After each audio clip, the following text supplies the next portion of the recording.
connected yet, but we'll definitely need to, because a lot of the stuff you were talking about is stuff that we've kind of been implementing on a smaller scale with our like treasure hunts and stuff. So having it all interacting with the wallets and stuff is definitely something we're working towards for little mini games and stuff that we're plugging in.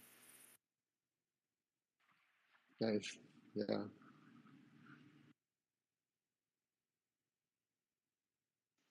All right, awesome. So, yeah, Arcadian, do you want to come up and speak? You're probably on the computer or something, but yeah, maybe let me get to asking some questions. So, let's start with Pixel. What are some of your favorite classic games?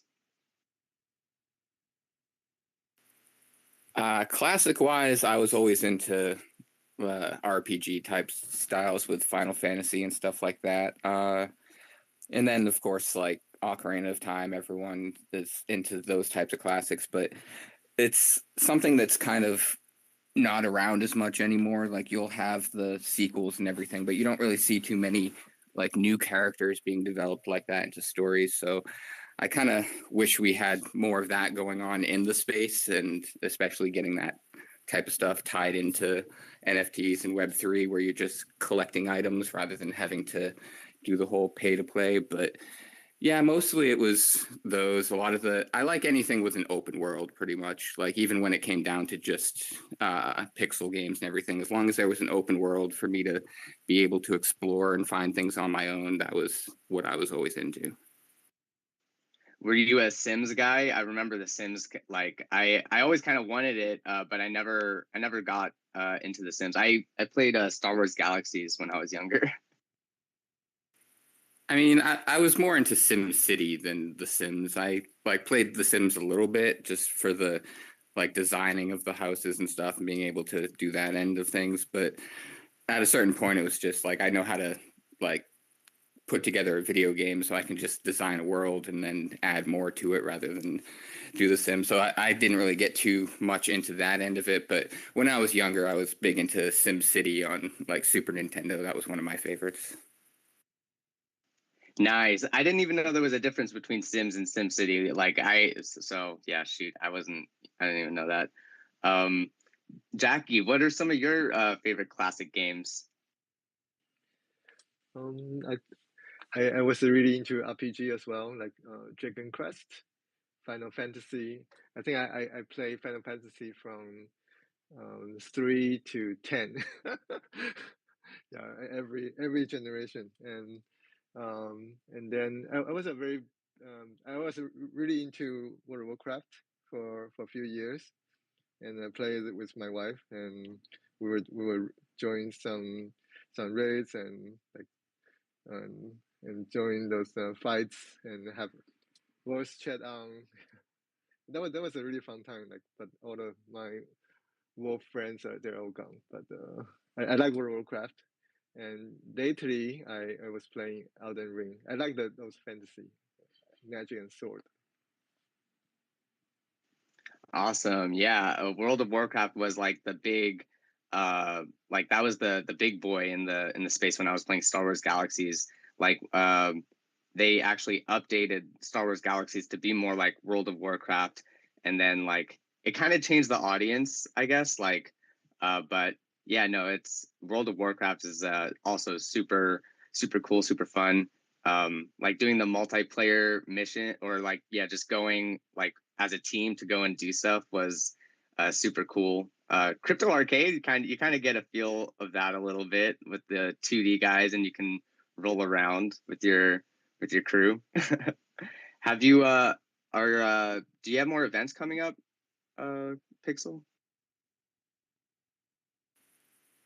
The only event right now that's planned is actually this weekend. The Metaverse Music Festival is going on. It's between a bunch of different platforms. So we're going to have like the mainstream going in the arcade, and I'll have portals set up to all the different stages that have things going on, so you can hop back and forth between different platforms. But yeah, that'll be this weekend for starting tomorrow. Actually, I think Louis C. Rhymes has a little opening event. So yeah, we'll be doing that, but nothing beyond that is planned at the moment. Gotcha. So, okay, so you guys mentioned that you were fans of like the storyline based games. Um, well, one, I'm curious about how you guys feel about Red Dead Redemption, because like that game was like super cool. That's like a movie to watch, and it's like, yeah, I never actually played it. I just watched other people play it, but it was super cool. um, and yeah, do you guys have like plans of incorporating storylines into your projects? I know Jackie, that was like a smaller project, but maybe Crypto Arcade, like a story, more of a storyline into the whole Crypto Arcade thing. Yeah, I'm actually working on story quests right now that I'm going to be releasing kind of month by month as chapters, so that there'll be like leaderboards for each chapter and winners for different prizes and stuff. But basically, the overall story for Nostalgia, the metaverse that I've connected to the Crypto Arcade. It's basically a world that was left behind as all the heroes have gone on to new systems with better graphics and everything. And they've left behind all these pixel NPCs and stuff in the pixelated world that no one's really going back to anymore. But while the heroes have moved on, the monsters are still there. So when you enter the game, you're going to be player one that basically just enters, and all the NPCs are just excited to see another hero back in their world.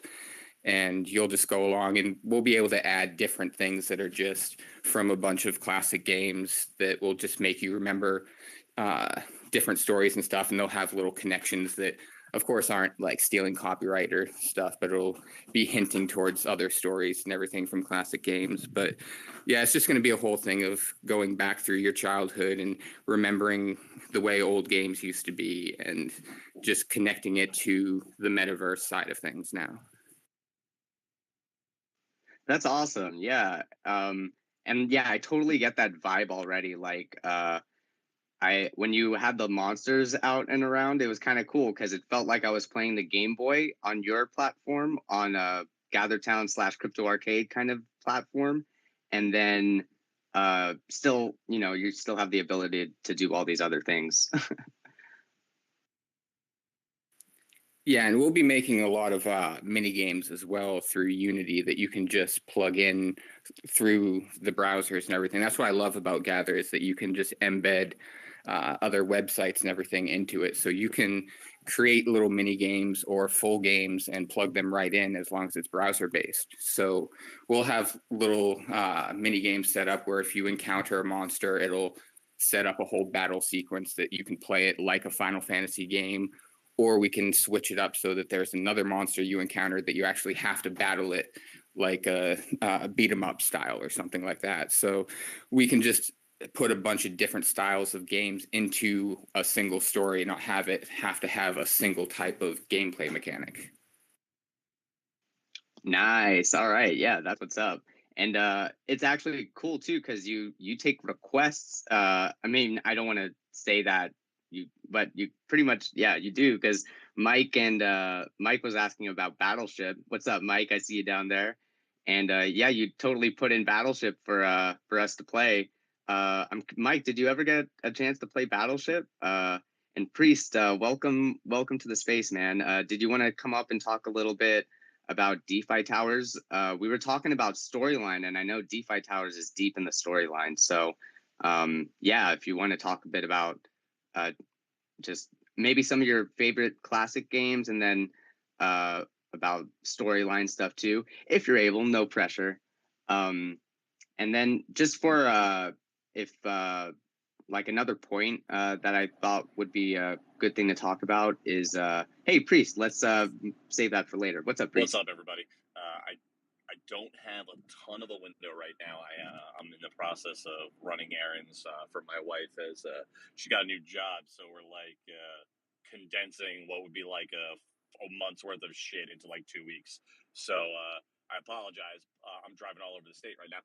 But what I want to say in regards to storyline is DeFi Tower understands, and I advise on the game side was that the experience of the player is the most important part of your game, and when you're catering a game to multiple people and you're having multiple different segments of your customer base, you kind of have to recognize there needs to be parts of your game that appeal to every single person within or every type of person that within the customer range, right? Like you want to make sure that the people who enjoy story have the opportunity to play the story and feel like they're connected to the game, and you want people to have fun mashing buttons. They get a chance to mash some buttons every once in a while.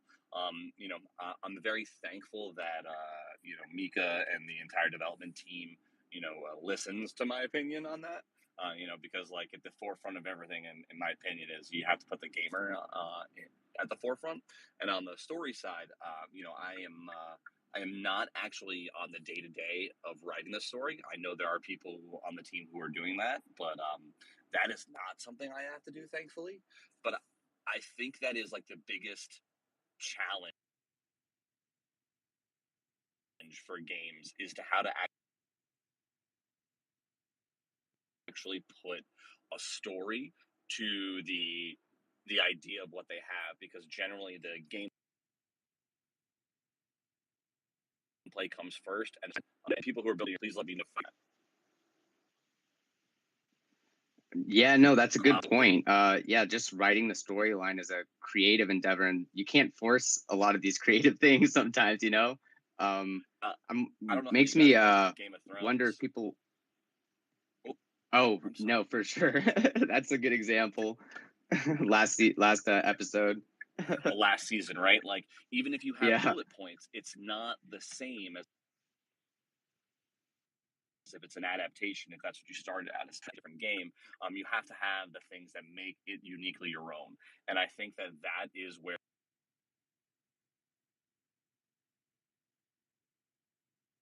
like the storytelling aspect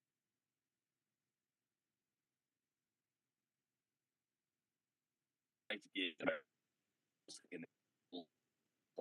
in DeFi Tower, it's a gamified staking game to start with. So like we had these discussions of how do you keep people on the site? How do you keep their attention? What do we do to do that? And I think that is like where you get to see the quality in the dApps that are being made, right? Like we talk about AAA studios are coming in from like, game world, but if they don't focus on these little things, that's not going to make them able to differentiate themselves. So I don't know. I'd be interested to see if anyone else has any differing opinions. Yeah, I'm kind of curious on Pixel and Jackie's thoughts on that. I'm also kind of curious, like, has anyone thought of like, well, no, I mean, definitely people thought of it.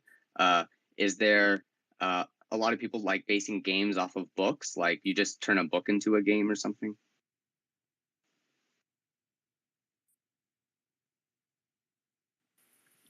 There's not enough of that, honestly. Like I'd like to see more of that, because there's so many stories, even like a lot of the classic stories that you can find now are just in the public domain that you can use, like things from Peter Pan to Alice in Wonderland. You can just go ahead and make a game out of that if you want. It's something that's free to use. So there's a lot of these like amazing stories out there that have no copyright on them that can be given new life through gaming and give you that actual experience of being in the story rather than just reading it. So I'd like to see a lot more of that done, but it's not done too much in the gaming space, and I haven't really seen it at all in Web3 gaming yet. Jackie, I saw you were you had something to say too. Yeah, the story it's really tricky. Like either you have a new IP you want to develop, or you can like attach to some public domain IPs. That'll be easier to do. So I was building VR educational apps, and my reference is from like 19th century or before. So and those are all public domain, and that's my approach. But Web3, Web3 metaverse, you got to fulfill people's imaginations. They want to be inside this environment and and also be part of that economy. So we haven't seen like the big um, players like they deliver Web3 game yet. We'll wait for the other side. Maybe they'll give us some good surprise. But before that, it's so hard to say what's going to happen. But certainly people are working on those. Definitely, definitely. That's awesome. You work on educational VR stuff. Did you want to talk a little bit about that? That was actually my next talking point, was a little bit about educational games. Yeah, I can talk about one of them, and it's currently it's on Oculus store. It's a small section like Oculus Ape Lab, so it's a more like experimental section for all the apps that they still pending store approval. But one of the game I built was well, it's Alice in Wonderland, and interesting thing about Alice in Wonderland, the author Lewis Carroll, he was also a mathematician, logician. So I actually put together this experience based on two books, Alice in Wonderland and another book written by the same author. The book is called The Game of Logic. So I review those riddles in the Game of Logic and using elements from Alice in Wonderland, and to build this VR experience. And I brought it to my son's class to have all his classmates try it out. And well, those riddles are hard. Like they're not easy. But you can see those kids, they try to game the system or try to learn from it. You really, well, those two approaches, to me, they're similar, like learning or gaming the system. So it was an interesting experience, and it's a short experience because I don't have much production budget. But it was a cute game on the Oculus Store. It's a VR one, so it's called the Game of Logic, Carroll's Riddles. Cool, very cool. Is it on your profile? Is there like, can I pin it somehow? Let me find a link. And actually, I also built a web-based version so that people can jump in. Let me find the link there. Oh, awesome. Yeah. What kind of riddles are we talking? Like, can you give us a little riddle teaser, perhaps? Yeah, and so it's about logic, like the set logic. For example, some apples are blue, and you have to use some tokens, some tokens to represent that proposition in a chessboard, and if you have a few more propositions, you can deduct from those set logic. It's not easy, but it's when you learn how to do it, then you can visualize your thinking into those on a chessboard. It's like if you understand it, then you can use those chess and counter to represent logic. It's quite magical, but it's not they're not easy to understand.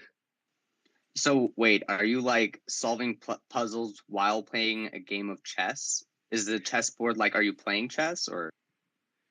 It's a special chessboard. It's not like the chess games that people play, and it's a special chessboard for like deducting logic. And got it. Oh, yeah. Okay, very interesting.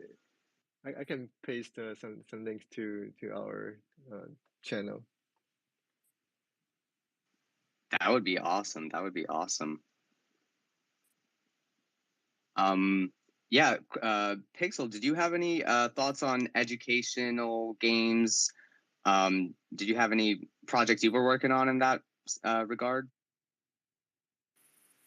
Yeah, I mean, part of the Crypto Arcade already is that you can go around and earn from learning different things. I do have a system plugged in where you can talk to an NPC that'll play a video, and as you're watching the video, it'll pause at certain points for you to answer questions based on what you just watched.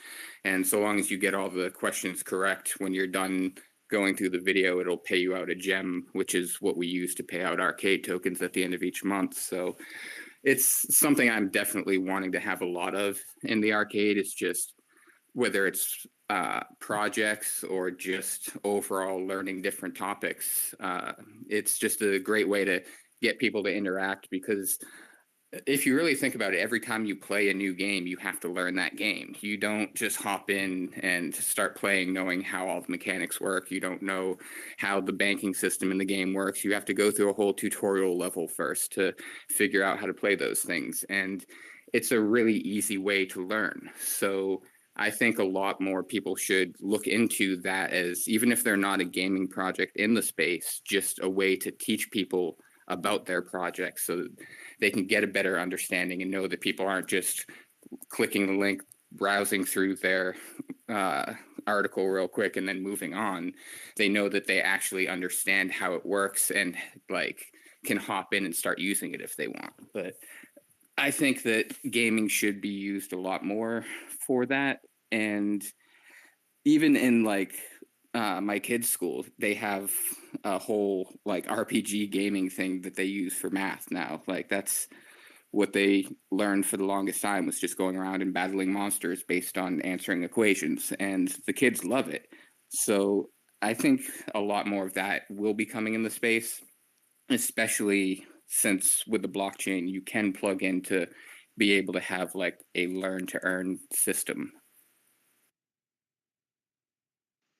Do you think schools will become like money moving facilities?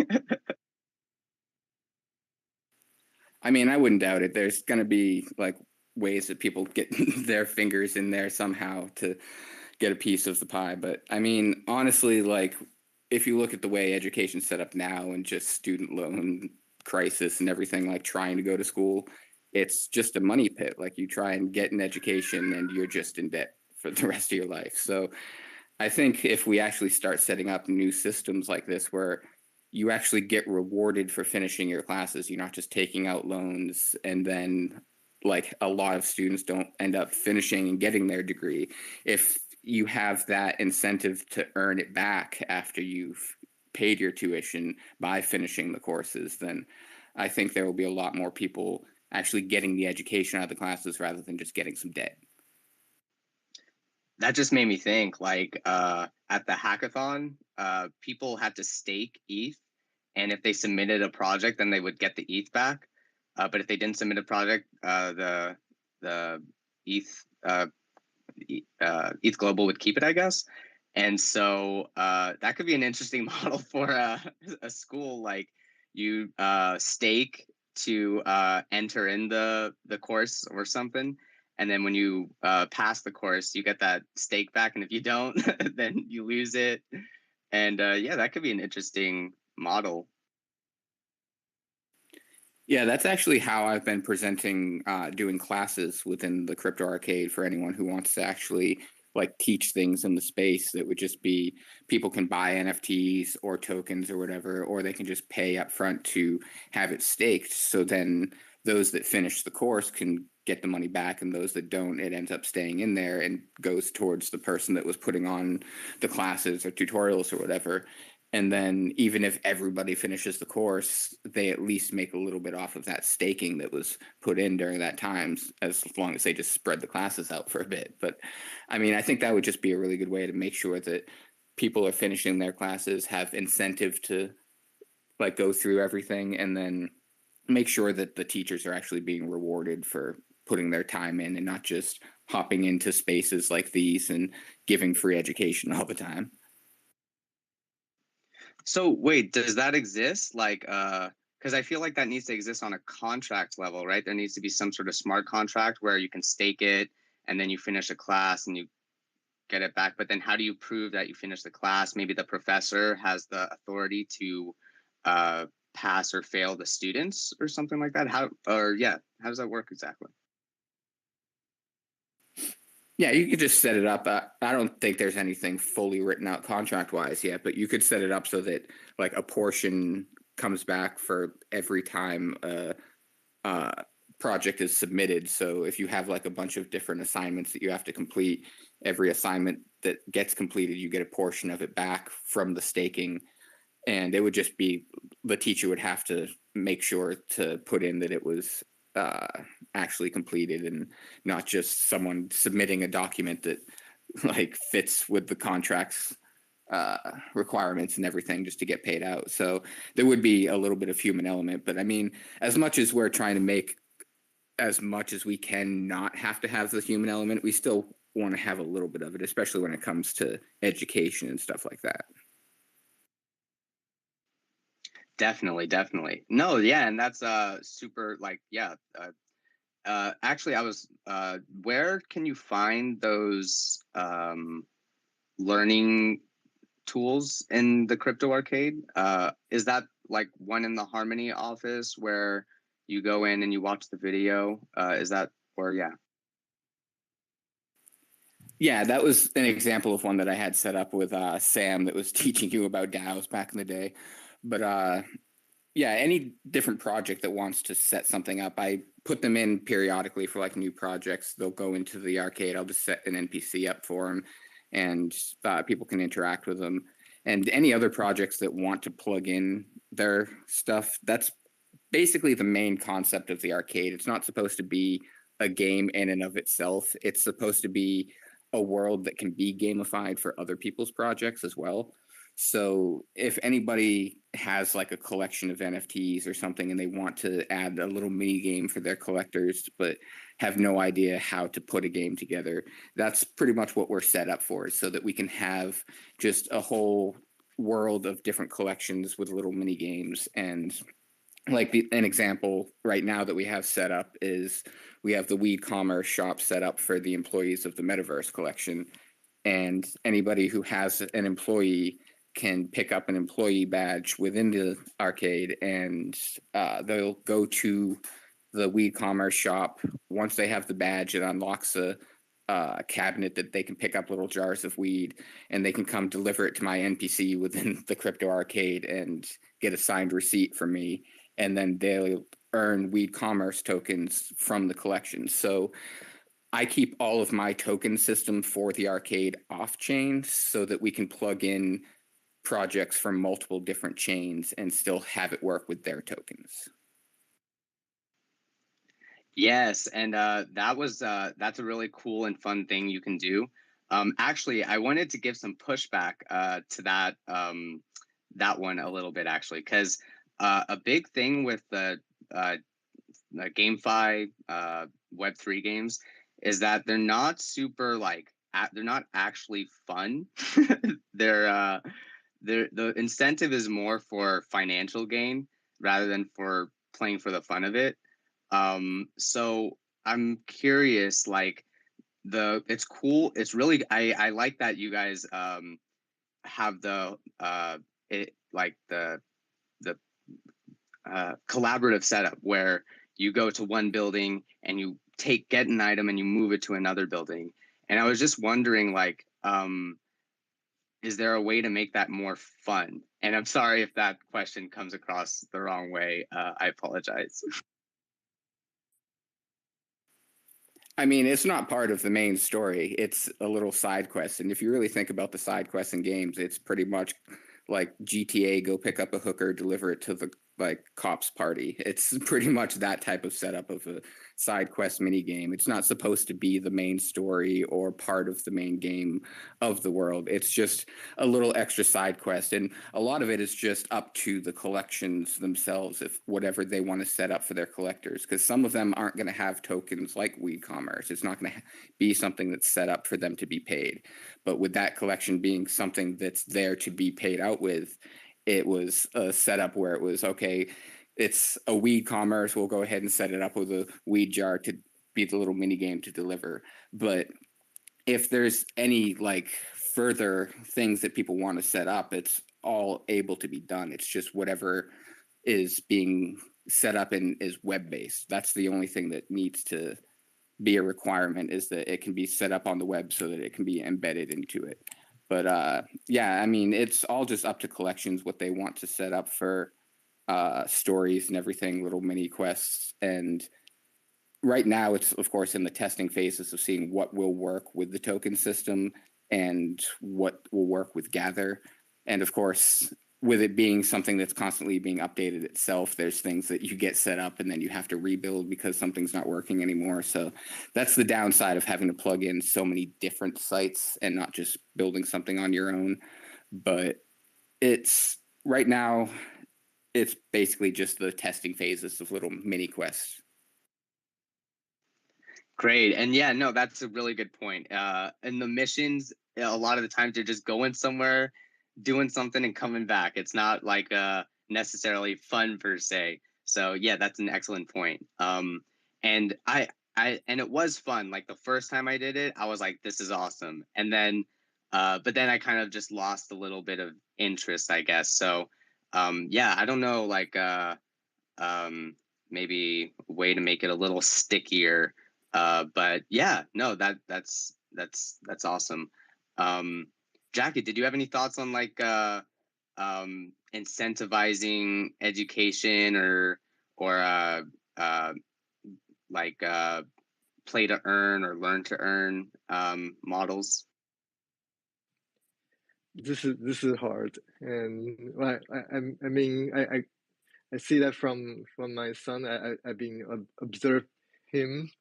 Well, for him, plays like just doing FPS with friends, and those are like that's very intense. Like you have to have internet connected and good computer and to have audio channel ready to talk to friends and to team up and shoot each other or shoot or work each other to shoot others, and in a very like time sensitive limit. I think that's what they call fun. The learning part, although I've been like doing educational startup VR startup for a few years, the learning part and the game part is just so hard to combine them together. And there are a few ways for sure, like the joyful moment of learning something and you got it, and that give you those um, those rewarding feelings. Those are great, but those don't come as often as like you aim at people and shoot them and they die. So that's just how I see it, and I've been trying to convince myself there's a way to do a learning game, and but it's just so hard. Well, I'm really looking forward to learn from you guys like how to really do it, and in a way that while you're learning something, you get those playful moment and joyfulness, and those are hard to put things together. That's yeah. That's really like the one of the hugest value propositions really is gamifying education like in a effective way. It's like Mission Impossible in that sense. Totally. But what I found is that or instead of like getting learning into the game, and I realized another approach is that to get my son to build games, so he's going to learn things along the way, and I think that route turned out to be quite successful. I mean, from my point of view, and I think he has his own views. So maybe we'll talk to him next time. But getting him to build games and discuss what kind of game he wants to build and what kind of game his friends would like to play with him would be. I think that those are interesting things that I learned. Yeah, no, that's awesome. And yeah, like I remember that when I was like getting into games and then the computer would just like not be good enough or something. My dad and I would like get more RAM for the computer, and it'd just be a good learning experience because we'd open up the computer and I'd be like, what are all these parts, and you'd learn about like, some of the parts to the computer and a teeny bit about how it works, so yeah, just like games like without education in themselves can have educational add-ons to them. So yeah, that's kind of something to look into a little bit as well. Man, but I'm not even sure. Like, I think like Minecraft kind of nailed it on that, because they made a game where you can like build and do things pretty easily. And yeah, my respect to Minecraft for like a lot of kids like who played Minecraft got into programming and stuff like that. So yeah. Yeah, Minecraft is a great example, and combining Minecraft and Web3, there's the project called NFT World, right? um, and Yeah, I it was thinking actually, even Sandbox, right? Isn't Sandbox kind of like Minecraft? yeah, you can build things in Sandbox, and in Minecraft, they're just more like Web2, I think. I mean, they have like huge user base, um, and NFT World is like using those Minecraft clients that people already install and connects to their own server. I think it's very smart, and I actually had a very fun experience with my son in NFT World when they launched their treasure hunt. So they organize a treasure hunt where they hide the private key C phrase in 8 different like area. So it's like 12 C phrase, right? They hide the I think one word from to each area, and then in the last area has 5 words, and so like it's a totally like 8 area. You have to solve the puzzles, riddles, and get a word. And there was like Discord channel, people exchanging clues or exchanging words. So my son and I, we team up. So he's a Minecraft expert. So he recruit his friends to jump into those dungeons and to collect clues. And I'm the one that I'm trying to crack, because when they give me those words, I can like um, brute force to see if that passphrase went through. So that was a fun moment, and we almost thought we can win, but someone solved it. Well, anyway, it was really educational, And that was on and Minecraft? that was on NFT Worlds. So NFT Oh, Worlds, they are using Minecraft as a client and connect to their NFT World server, and so they build their own like Minecraft map, and so players that use Minecraft can join their server. I mean, that's how they get banned, right? oh, okay. So Jackie, this whole server thing, I'm just gonna say it, man. Like, I'm confused. Like, I don't understand exactly how this server uh thing works. Like, so I mean, there's many kinds of servers, and you can run a server from your computer. You can run it using some server equipment. Um, Amazon Web Services has servers, so I kind of get that aspect of it, but I'm confused on like, yeah, like just uh um so So yeah, so say my let me break uh-huh. it down for you. Okay, Let me yes, yes. break it down. So for Minecraft, and you have to download something that's called client, so that it runs on your machine. And but to connect to their the different maps, the different areas, you can host your own server, so that when a player they are using their own client to connect to a map, that map can reside on Minecraft, or they can reside on NFT Worlds. So in that case, NFT World create their own server, and the Minecraft players, they have the client already downloaded to their computer, can use that client to join the NFT World server to use their treasure hunt map. Is that okay? Okay, so the user is using the client of the NFT server, or they have their own client that connects to the NFT World server? How does I'm a little gray in there. Yeah, so the player is using Minecraft client to connect to NFT World server.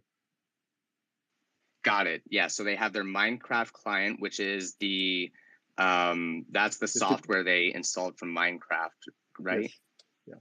Yeah. And the map is from the server. It's downloaded from the server.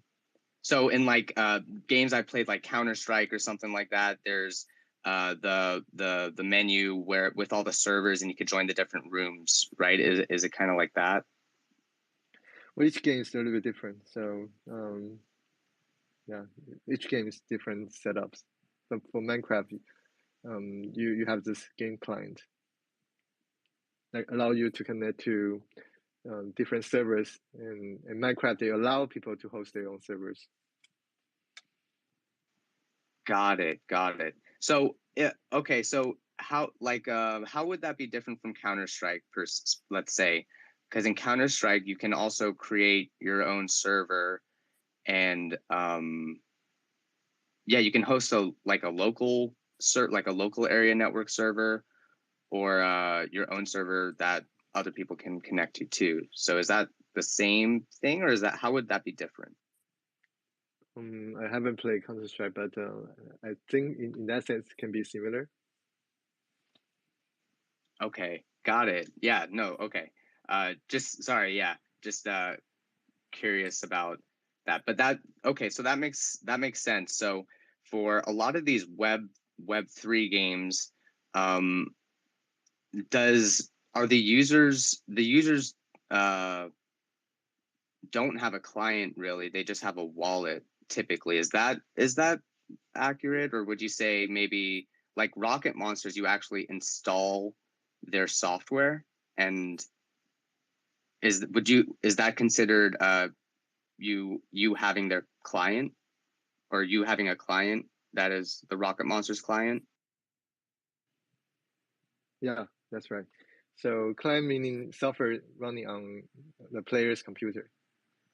So there's Rocket Monster. I haven't played their stuff, but I think you have to download their game, right? You install, then that's a client. Yeah. And the client software connects to their server to have those matchmaking, and that's how you can get those multiplayer matches.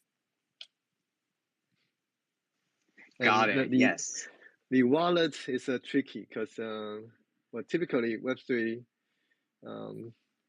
you have to secure your wallet on your computer. So typically you don't install any any like software. You try not to install any software on your computer, because the software, some software, they can access the hard drive and access the data. Sometimes it asks you permission to access the whole computer. It has to, because you need to access your GPU to run stuff. So it's a little bit tricky to build Web3 games and that is secured, because there are a lot of like malicious players. They want to steal from your wallet, so it's tricky. So that's why web browser game is much safer, because browser itself is a sandbox. I mean, sandbox meaning that you cannot break outside the sandbox, and so web browser game are considered relatively safe, and unless you like, at least browser games won't access your hard drive or any other places on your computer. Okay, yeah, no, that's super interesting. So a lot of the Web3 games, it makes sense to be browser based. So, because, a lot of Web3 is about security, and you don't want to install or give potential access to potentially like other malicious parties to your computer. So are you familiar with the security of Rocket Monsters, or not so much? Just kind of wondering how they set up their security, if you knew that or not. I'm not familiar with it. Yeah, no worries. Yeah, no. So good to know. And so okay, thanks so much, Jackie, for going into that. That's super interesting. Pixel, did you have any thoughts on any of that?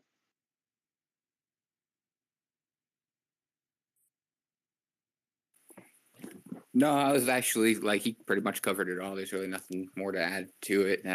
But yeah, I mean, with the web based, it's does make a lot of sense with the Web3 stuff to just be on the browser, especially with a lot of the wallets just being Chrome extensions and stuff like that, where you can just connect right through the browser itself. So that's how a lot of them get set up. So you can just connect and verify, and that's how a lot of the lit protocol stuff works within the arcade. Is just connecting through the browser, checking to verify in the wallet, and then being able to do everything right there without having to download anything else on top of it. So it makes it a lot easier to just do it that way rather than forcing people to put more things on their computer to get it to work. So that makes me wonder now, like, would that limit like 3D, like cool, like like 3D games that use Unreal Engine? Like, can you use like Unreal Engine could be browser based too, right? Like, there's nothing, that's fine too, right? Or does it take too much processing power? It depends on the size of the game. You can still make stuff for browser based. It would just have to be very small levels and worlds, and then you'd have to go from each section would have to be from hyperlinks and stuff like that, so that you're not overloading it and trying, because otherwise everything you try and load all at once is going to take a very long time to load up that game on a browser. So you just have to limit the sections and then break it up that way if you try and do a browser-based game with better graphics. But there's things in the works. I believe Rocket Monsters actually uses one thing that is built into Unity and Unreal Engine, I think, as well, where it'll just have the wallets connected within the game. So it's kind of just like an add-on extension that can be used and can verify NFT ownership to then load those into the game.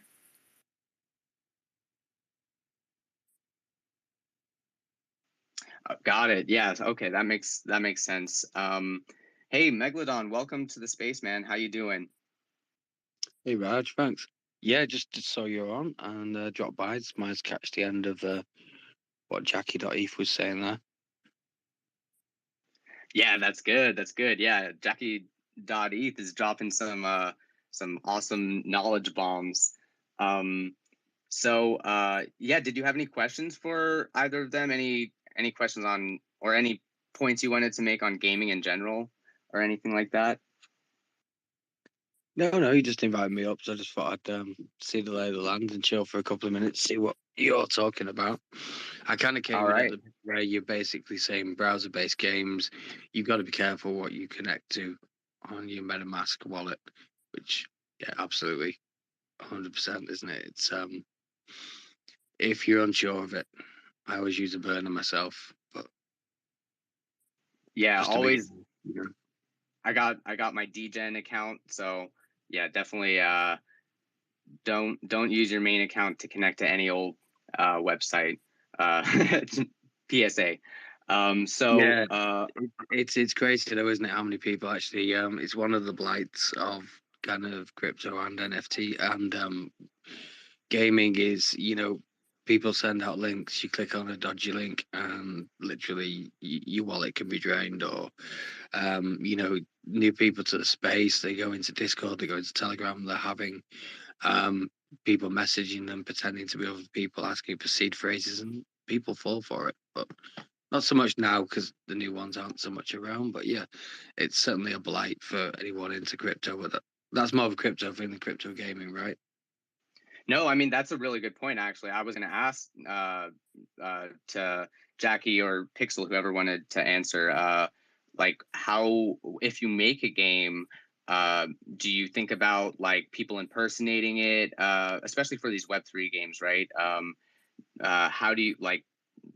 Do you think about it? And if so, like, what are some plans to kind of prevent people from impersonating you or trying to scam other people in the name of your project? Yeah, that's always a difficult one because I mean, right in the beginning of my project, when I started selling the land, I had impersonators like trying to sell fake land to people. But I always just try and make sure that the way I have everything set up is that when people are purchasing land from me, they're purchasing it through the website so that they can get it through the marketplaces, but I'm making sure that they're clicking the links on my website that'll go through to the marketplace and go directly to the land that's actually for the project and stuff like that. It's gets more difficult when you're trying to prevent people from clicking malicious links and stuff while pretending to be you. There's like very little that can be done, especially on social media, to prevent that. And now with everybody being able to get a blue check mark, who knows like how that's going to go down in the future. But it's really difficult with stuff like that you have to prevent things, especially with money involved now. Like that's why I've taken it like very slow with building and having the rewards set up, because when there's money involved, you have to make sure that your system can't be gamed. Like you have to make sure someone can't just sit there with 10 accounts and collect all the gems they want, and then pretty much 90% of the rewards that month go to them. So it's very tricky to set things up, have little two-factor like authentication set up. So that's why I have, when you sign up for the arcade, it has you sign up with your Twitter and an email, and it's all through the Twitter button when you first do it, so that it'll actually connect to your account. And then when you cash out rewards, I then have that system where I can go ahead and verify through DMs on the Twitter account, so I know the username and can verify that way. But I mean, on the user end, like I said, it's very difficult when it comes to social media, because you can't really stop people from creating a fake account and messaging, pretending. Like, honestly, that's about 80% of my notifications right now, is people pretending to be other projects with one letter off, and they're like, oh, look, free mint, come click this link. So, I mean, it's going to happen, and it's going to be one of the main things that we have to look at protecting users from. But honestly, I think the easiest way is to just let your users know, don't go through social media, don't be clicking links, like don't even advertise your own links through social media. Have the links just going back to your website and click through there, so that they know what they're clicking is authentic. Yes, for sure. Just an official links page, or thanks, Pixel, for all those little points. And yeah, no, it's a difficult problem.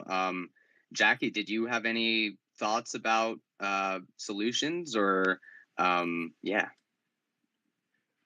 Yeah, I want to add one point is that having your users to sign transactions while during the gameplay is quite dangerous. Like when you like rushing through all the dungeons and get a treasure chest, and now you need to sign a transaction, and you have to sign fast so that you get it. That will be really tricky, and it's going to create a lot of attacks and that way.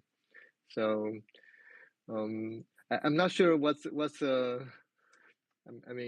good way to do it, because there's not that many successful Web3 game yet, so that we know what to learn from. But what I've been designing, and I actually have a Harmony grant to build a game, and what we were thinking about was that during the gameplay, and we'll airdrop, and then we'll leave all the game items to a secondary market, so that the player they just focus on games, and if they want to sell, they have a free market, they can transact on the secondary. So and that's one way we're trying, but we'll see how it goes. Yeah, for sure. Okay, that sounds like an interesting project. Hope to hear more about that in the future. So, oh yeah, what's up, Pixel? No, I just wanted to say I agree with that model of doing things. That's how I normally set it up for treasure chests. Is like I don't want people to have to connect their wallet for things, and like a lot of times that's going to turn people off even from wanting to try your game if you have to connect a wallet, because people get all sketched out if they don't know you and know what you're going to do. So most of the time, that's how I set it up. Is I just have a form to be able to drop the wallet address in and then do the airdrops. So I think honestly, that's what we need to work on, is developing something for the games that's just an automatic system to just drop in the wallet address and then auto airdrop to those wallets after the gameplay is done, rather than having to go through that whole wallet connect problem once you find a chest, because that does become pretty sketchy. And then especially when it gets to the point where if you're doing like a whole raid where a bunch of people are going to be playing at once, and you get to the point where people are just spamming that thing trying to get it to go through,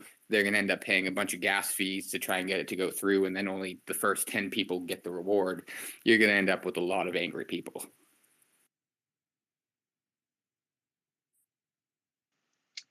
So, for those who don't know, we've mentioned raids a few times. What are raids? How do they work? Maybe Jackie, did you want to try and tackle this one a little bit?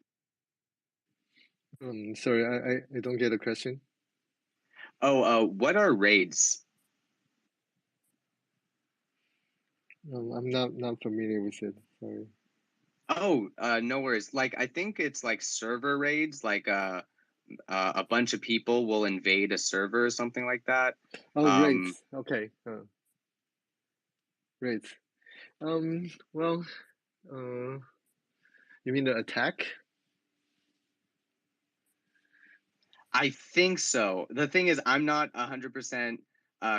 Like I kind of I've heard of raids, but I'm not sure what people like.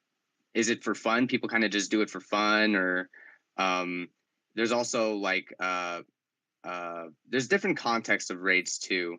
I guess I was kind of talking about are you thinking like a raid in kind of World of Warcraft type thing? Yeah, maybe something like that. I'm not too familiar with World of Warcraft, I'll be honest. Yeah, maybe we can just like describe because I'm not super familiar with raids, maybe a little bit, but yeah, just like what are raids and how do they work? In World of Warcraft, it's like a 20 people group, and they go to a dungeon and they collaborate, and that's a one of the raids. And I think you meant something else, right?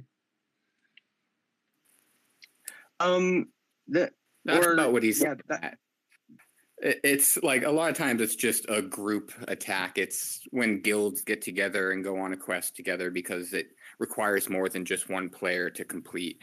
Or sometimes there'll be just a giant event going on and it'll have different guilds going in trying to get the prize at the end of the quest before the other guild gets it, because there's a limited supply of them. So there's different ways that they're used, but it's mainly just a group of people all attacking on one quest at the same time. Think the whole Leroy Jenkins thing. That was a raid. He fucked it up. Leroy Jenkins. I don't know if everyone's familiar with that video, but it's a classic. So all right, thanks for detailing that out. Sorry, that was confusing. What are some ways collaboration could work in the gaming space? Maybe Crypto Arcade. Yeah, do you have thoughts on that? Yeah, that's one of the main things I'm trying to do with the project is just get more people to want to collaborate because with these smart contracts and everything, there's a lot of blockchains that are already set up to be able to just mint NFTs and connect multiple wallet addresses to them for both the royalties and the primary market sales. So you can go ahead and create things together and make sure that everybody on your team is actually getting their fair share and you're not having to worry about people just putting in the artwork and then not getting anything from all those residuals afterwards. They'll actually continue to get paid, so people will want to work on these projects more and not have to worry about what they get on their end. But I mean, honestly, I think even just existing games, like you can have a full game set up already that you've built, and then you just see another project that you want to collab with, so you put one of their NFTs as a character in your game or something, or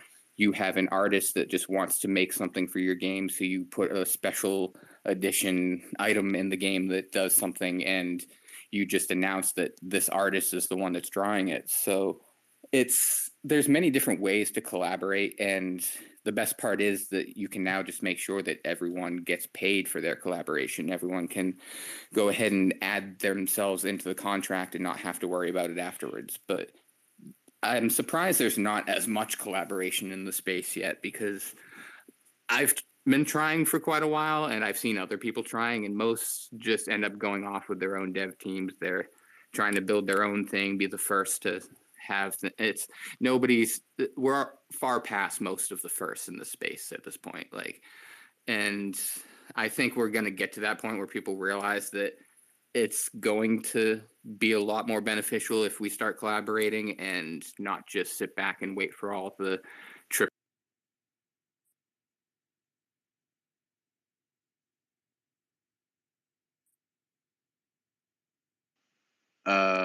Did I rug?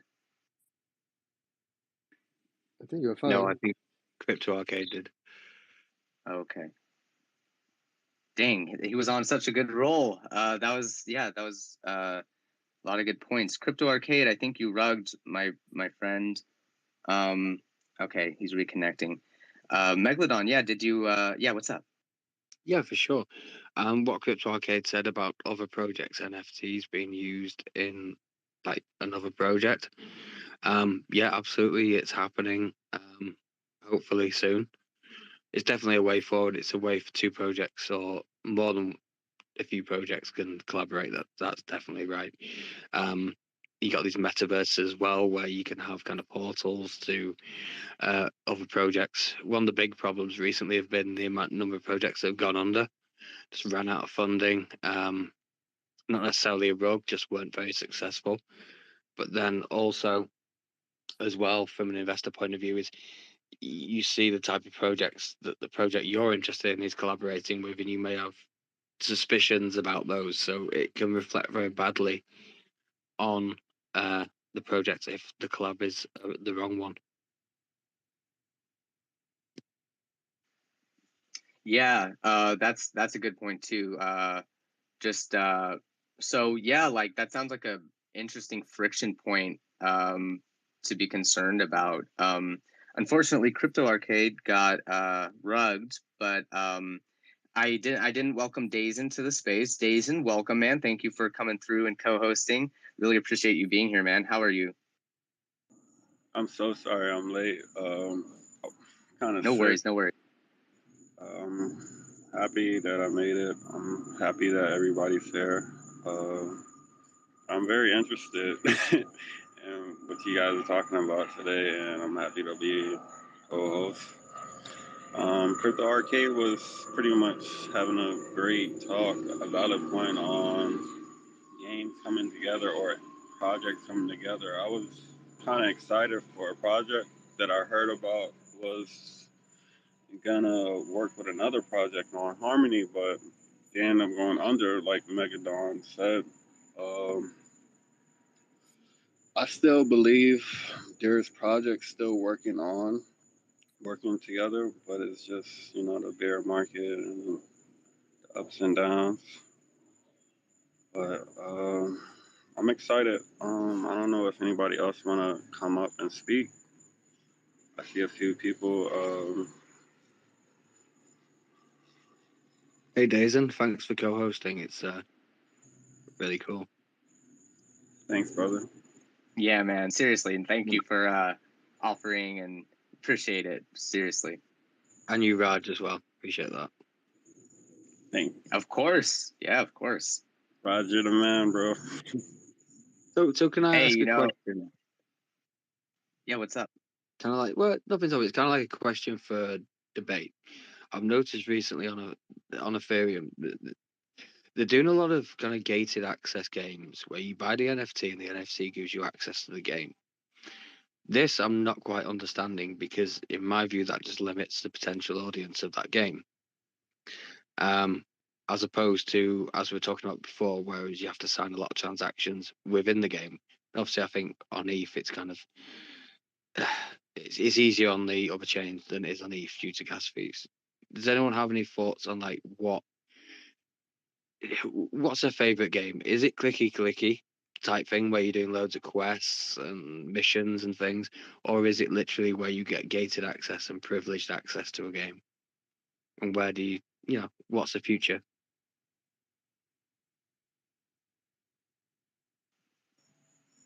Me personally, I would say I prefer the quest because it felt like a RPG. Me personally, and the signs is just like confirming that I'm actually doing something. I don't know how anybody else feel about that. If anybody else wanna talk. Yeah, I got some thoughts. So I think I like the gated control. I also like it's not it's not like completely block you out with gated.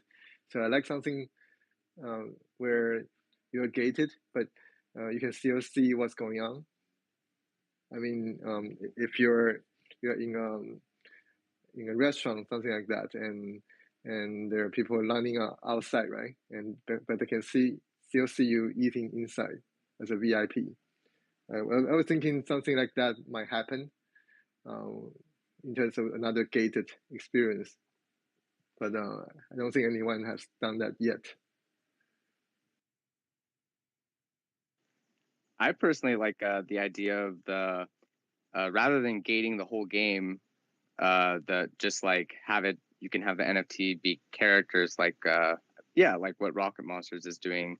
That seems like a pretty cool model in my opinion. Yeah, there's Even if different ways. Oop. yeah, I was gonna say even if it is a character though, it's still kind of gated, isn't it? Because you got I to have the suppose, character to but play the game. you could have you could have just a general character, right? But it's just not. It doesn't have like some cool like outfit on or something like that. Yeah, I suppose a lot depends on the entry point, doesn't it, to the game? It just seemed to limit things to me, to be honest with you, but it's something new I'm trying to get my head around. Because it's opposing to kind of the play to earn model, isn't it? You know, where usually there's some type of in crypto, some type of DEX involved and a farming token, and that's how the value is supposed to be extracted. Whereas other projects literally is you have the NFT, it's a character in the game, you can maybe sell it for profit if you want, but really the idea is that you having that NFT to play in the game. But yeah, and I think like you can have that, but then you can also do other things with that NFT in the like say you I hope I didn't rug say you get an NFT or you win something, then it gets like logged onto your NFT. So, or yeah, there can be other ways to like that character can give you access to more earning capabilities or something like that. Yeah, that's what I've seen. You kind of have the main character, and then there's add-ons such as a particular go-kart or a particular sword, depending on the project. I'm more of a play to earn type of experience, I guess. So it all depends too on how the project goes forward after building the initial setup, because if you use the NFT as the initial gated content to the entire game, you can kind of just treat that as like buying a game cartridge. Then you now have the game to be able to play the game. But with NFTs, you can then take that initial purchase and add value to it later on. So instead of just buying a cartridge and now you have the game, maybe you bought a game cartridge to play the game, and now 2 years later, when the game's getting stale, now there's suddenly a big esports tournament that you have to own the NFT to get into. So if there's extra value being added down the line, I can see wanting to just make the NFT gated to have access to the whole game. But with this tech, I just at least want to see a little bit added on down the road once the game starts to get a little stale.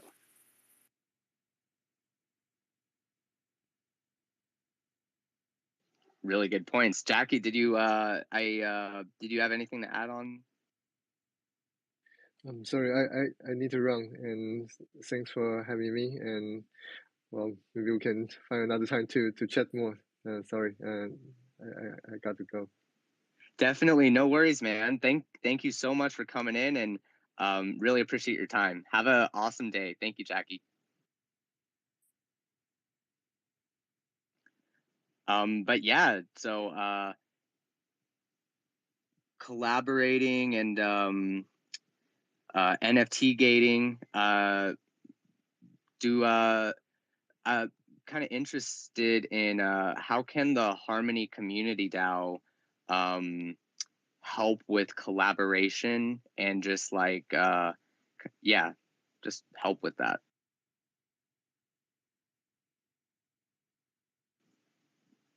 Yeah, Megalodon. I think before you get to collaboration, or before you talk about collaboration, what we spoke about before, which was basic internet safety or basic Web3 safety, I prefer to call it crypto, basic crypto safety. That's something you were looking at. We're doing the flashcards, and that may be something that's really going to be could be useful.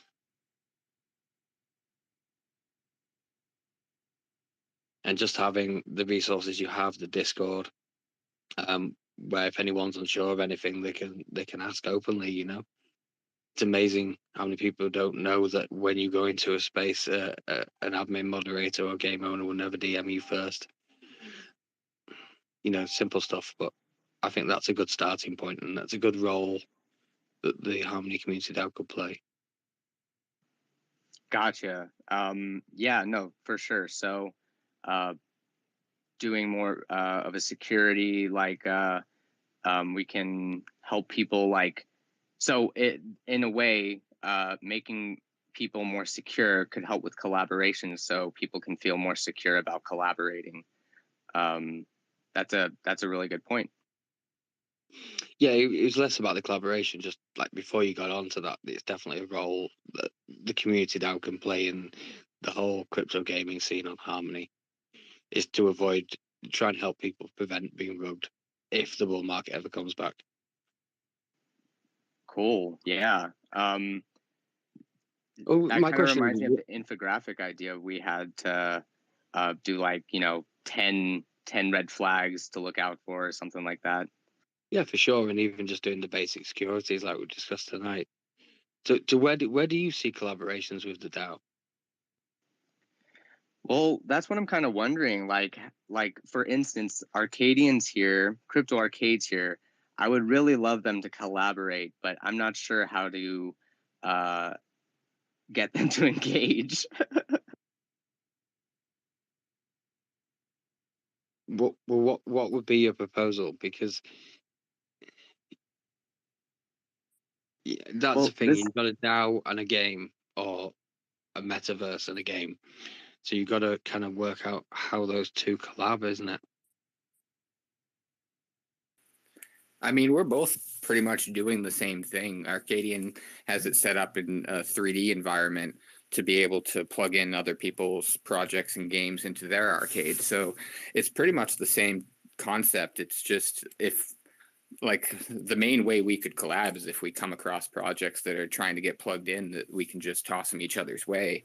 But I mean, which I'm all for, because that's pretty much what the arcade is set up for, is to just put other people's projects in a spotlight. So I'd definitely be willing to do that. But as far as further collaborations and stuff that the DAO can do, honestly, just especially in the gaming space, just maybe set up an event that's just a whole gaming event where anybody that's a developer that wants to get into creating some games, anybody who's an artist that wants to see their artwork in a game, or someone that just has an idea for a game and doesn't have a developer they can talk to about it. Just have a whole event that's planned that people can just collaborate, talk about their ideas, see what they can come up with, break off into groups, and see what they come out with at the event. But just make sure it's something that's done with like a month or two of planning, so that it's not just all right, we're doing this in a couple weeks and 5 people show up. Like, it's got to be something that you push for a while and has a bunch of people come out, so that we actually have some products coming out of the event. Okay, so this is what I'm thinking. End of the quarter, let's have a game making competition, and we can oh shit, it's getting complicated in my head already. Yeah, game making competition. What do you think? If we can find the developers, I mean, that's been my main thing, is just trying to find people that are building in the space and want to do stuff like this. But that's why I'm saying, if we put together an event that's just like a calling all builders for games type deal, where it's just anybody who wants to get involved and can't seem to find anybody else to work with, come out, build some groups, build some connections, and see who you can meet. I love that. Yeah. And I was even thinking, like, it doesn't necessarily have to be developers, because on GatherTown, like, couldn't people just make some games on there? Like, couldn't you make a room where it's like editable publicly, and then people can like make their games in certain parts of the room or something like that? To make things actually interactive, you'd have to have a lot of that stuff on the outside and just plugged in. But you can, of course, like have little treasure hunts and stuff like that. You can have pixel artists that just want to build stuff out and make the levels and stuff like that. So especially with GatherTown, it's very easy to just plug in any type of artwork and let people just build their own worlds, and then find the developers that would want to plug in other little mini games and stuff like that. Just for Dazen goes there, and how about funding in that? How about, where does funding come into that? Because you spoke about developers, spoke about, you know, artists. Surely there's an opportunity there for people who are looking to invest in these games from grassroots. Yeah, definitely. If we can also connect with investors and different DAOs and stuff that get into gaming investments and pick up NFTs and stuff like that, then maybe any projects that come up with ideas at the event will then have people there that they can present them to. Or maybe we can just set that up as a round 2 event, where we have the first event where people meet up, put their ideas together, and meet people to put their games together with, and then we have the round 2 where they come back and present what they came up with to investors or DAOs or whoever we connect with. Dazen, I see you have a question. Yeah, more of a suggestion. I'm gonna say set of competition, or we could just call it a showcase. And because I feel like when people hear competition, they feel like it's competitive. Some people might shy out of it. So if we do like a showcase or something like that, I feel like we'll get more attention, or we could probably reach out to some schools and see if any, schools that's developer. I mean, like some kids, I mean, not kids, some adults, they're going to school and they're, trying to get into game design, and why not like try to talk to them about Web3 and say, hey, we got a showcase, let's see what you guys could, work up. I don't know. That's a really good point, Days. And yeah, showcase is definitely a better term for something what we would be trying to be trying, like what the community DAO should represent, right? It shouldn't be like, oh, I'm better than you, blah blah blah. It should be like, oh yeah, we're all doing a cool thing. Check it out. So yeah, that's a good point. And I mean, I think just incentivizing it though would be a good thing too. Like, so I don't know, like, yeah, could it be like enter your game in and then you get some reward for, or it could be like the hackathon setup, right? You stake some amount and then after you put your game in, you get it back. But I don't know. Thoughts?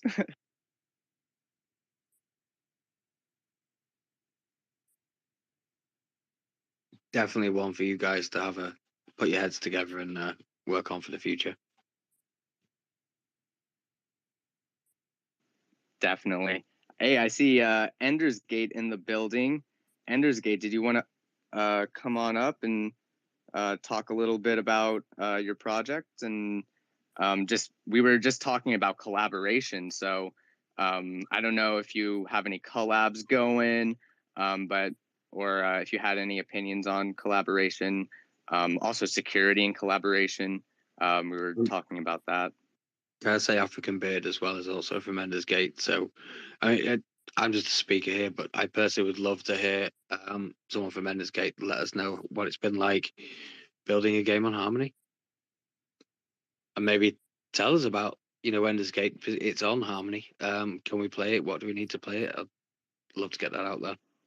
And Pixel, I believe you have Ender's Gate on your platform, right? You can go on the Crypto Arcade and go to like one of the card game tables, and Ender's Gate's on there. Yeah, I actually have it plugged right in. So if you have cards, you can go ahead and connect to the platform. I believe it's playable, like as long as you have a collection. I haven't had a chance to play it myself, so I haven't had like a full test. But I believe that as long as you have cards, it's fully ready to go. But I do have it plugged in the arcade, like you said. If you just walk up to one of the little card tables, it'll say press X to play Ender's Gate, and it'll load it up onto the screen for you, and then you can sit there and talk with people as you play. Gotcha. And was that like an active collaboration you did with Ender's Gate, or did you just do that? Just do it. Originally, when they were setting up their website, I had them plugged in, the website plugged into the Harmony office just to showcase it. But when we ended up doing the one space where they were presenting for the event, when they were showing the testing, I just saw the URL for it and plugged it in to test it out while they were presenting, and it worked. So we were just talking about collabing afterwards, and I left it in there for now. But yeah, we're going to get some like better artwork and everything set up for it so that people will know what it is when they're walking up to it and everything. Yeah, that'd be great. Hey, African Beard, welcome, man. Yeah, did you want to talk a little bit about Ender's Gate? Hello. Yeah, sure, for sure. I'm always willing to talk about the project. I heard your question. You mentioned how was or how is it building on Harmony? I could start there. Yeah, so the community has been fantastic. As you know, we've been growing our audience pretty well. Um, Hype isn't really something that we push for. We're very heads down and just trying to get the game to that point of marketing it, right? Um, and yeah, the community has been amazing in terms of helping us just find the bugs in the game, and we're pushing out more updates every month. Actually gearing up to release the mobile version of the game. It's currently in testing. We'd like to get a bunch more feedback and fix a bunch of issues that are really hard to find when you have a small team. Aside from that, yeah, actually, that's going to be coming out pretty soon. We applied for a Google Play Store and iOS developer pages, and so far Google has approved us, so we're just waiting on iOS. Aside from that, Uh, yeah, moving on to what the game is, it's a Web3 trading card game. And we actually are building our Web2 onboarding to allow users to hop in, simple, use an email or your socials to play the game. And of course, we'd attach your own wallet to it, non-custodial, so you could do it do with it as you please. Um, yeah, it's going pretty well so far. The game itself is a game inspired by Yu-Gi-Oh, classic Yu-Gi-Oh, I should say. Users go in, build a custom deck of 30 up to 30 cards, minimal of 25 cards, and set off to do battle in what we call the arena. Uh, we're working on allowing players to play against AI, so they would have their own. We'd have weekly events and whatnot, and ways for players or NPCs that players would play against to gain certain cards and drops. Um, the the team is really excited. We've been growing actually, believe it or not. Um, we have Right now there's 10 of us, and we're gearing up to add three additional devs. Um, Initially, we came in with our with the goal of creating this game based off of just the love of Yu-Gi-Oh in general, um, or what it used to be. No offense to the new version of Yu-Gi-Oh, but it's gotten pretty complex, and we understand why. Uh, we're seeking to make Ender's Gate a all-encompassing like TCG that allows for many other IPs to jump in, be it with their own cards, and join the lore that we're trying to build out. Uh, with that, we actually have a original comic book. Sorry, you said TCP. What was that? Oh, TCP. it's a TCG trading card game. Oh, got it. All right, sorry, my Oh bad. no, it's all good. Um, yeah, aside from that, I would do want to talk a little bit about that lore. We do have our own original comic book series. It's written by myself and illustrated by really talented comic artist. Uh, gonna Gearing up to release that soon. Oh, and by the way, the game is free to play. You don't necessarily have to. I heard someone say, or actually, Arcade mentioned that you'd need cards to play it. No, right now it's currently just all you need is a empty Web3 wallet or MetaMask or whatever you prefer, and just connect Wallet Connect on and create your own deck. The game is also we're releasing it as a ongoing alpha, so multiplayer capabilities are active. You can head in and find a match with a friend. Of course, right now we're not incentivizing play, so if you search for a match, you may not find anyone. But if you either join our Discord at discord.gg/endersgate, you can orchestrate or find an opponent and look for a match.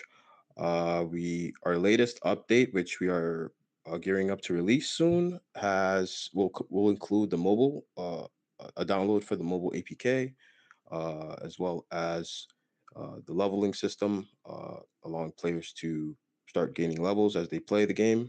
Um, we also have a small elo system in which every win grants you a greater amount of dual points, is what we're calling it, and a loss takes away some dual points. So over time, we hope to start putting people into brackets, and once we finalize um, our merge onto other blockchains, we hope to increase the amount of users that are playing, and start holding some tournaments with prizes, of course. Yeah, that's a long-winded version of what Ender's Gate is. But any questions? I'm all ears.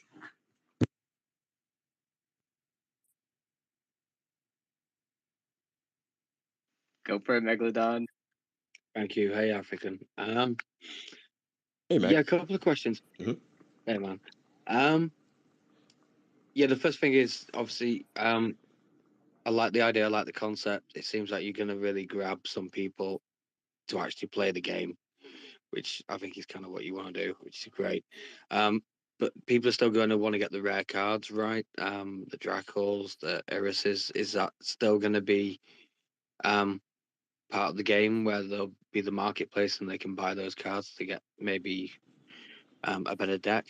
Oh, 100%. Yeah. So, um, in our deck building system, we make it so users see which cards are in the game. However, can't necessarily add it to your deck unless you have it as a web an NFT.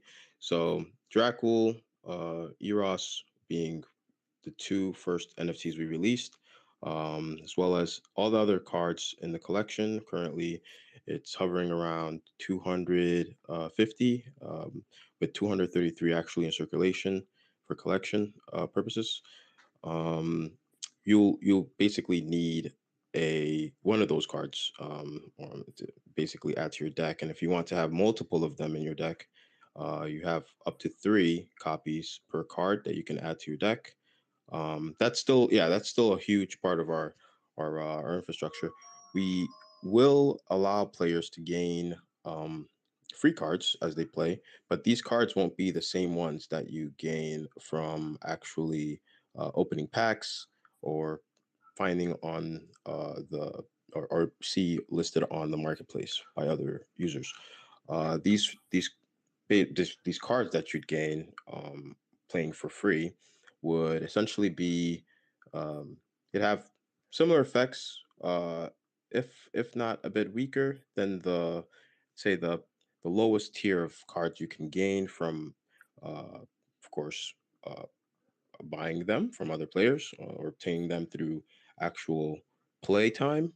Um, so yeah, I guess the better way to put that is your starter deck as a new player will need some improvement. So as you play the game, we hope to have new players realize that and work towards either unlocking cards at certain levels or playing in certain the adventure mode, so to speak, in which they play NPCs and complete quests to unlock certain cards.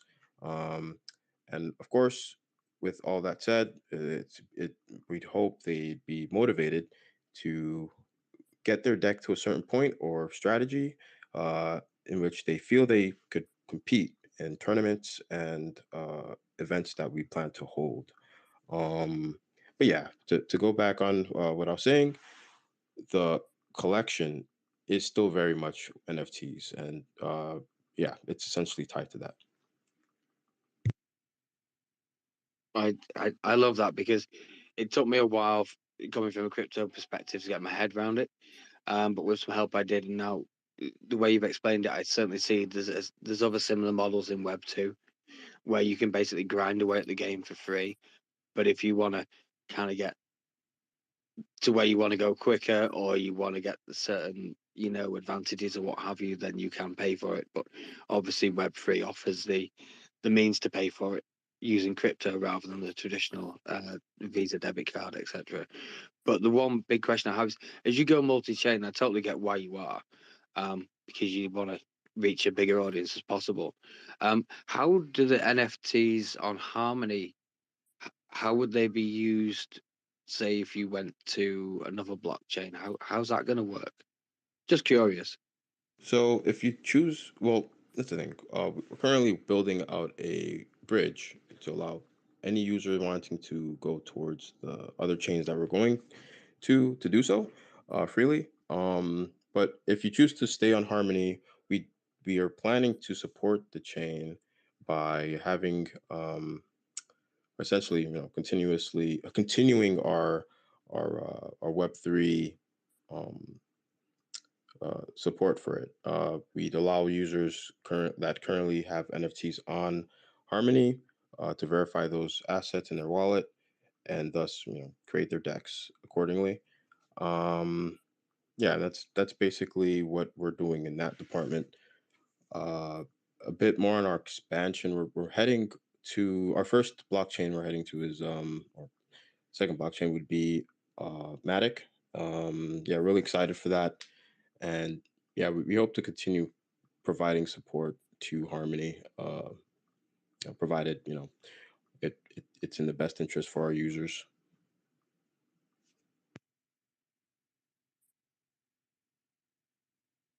Deason, go for it. Go for it. Sorry. I have a question. Not well, Mike have a question. He's in the audience. He can't speak right now. He was trying to ask, how's the experience building a game on Harmony? And second question is, can you upgrade the cards?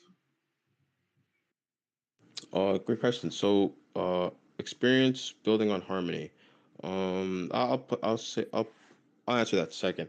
But as for the cards, yeah, we're working on a, um, a grinding system in which you basically have to start off, each card has an element, and that element is in a more powerful than another, but it goes in a circle.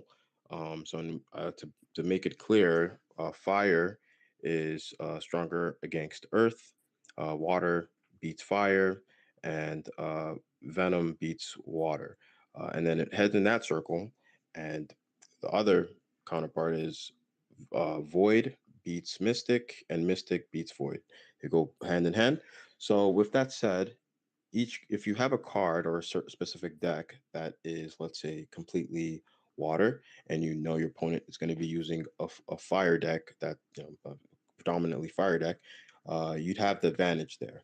Um, and that advantage is that when you attack in your battle phase, your water cards would do critical damage.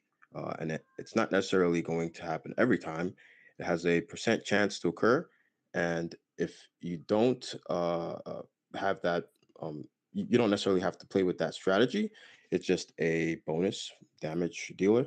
Um, that percent chance is quite low. It's about 20. It's 20%. And essentially, the idea is to allow you to continue increasing that percentage up to a certain point, probably up to 25 to up, maybe a bit more, depending on what we feel feels right. And that upgrade would be essentially that you'd have to play the game and collect what we're calling elemental fragments. And with those elemental fragments, you'd combine them to make an elemental gem, and it's essentially use that asset in your wallet, or not necessarily wallet, but on our attached to your account, to upgrade your cards.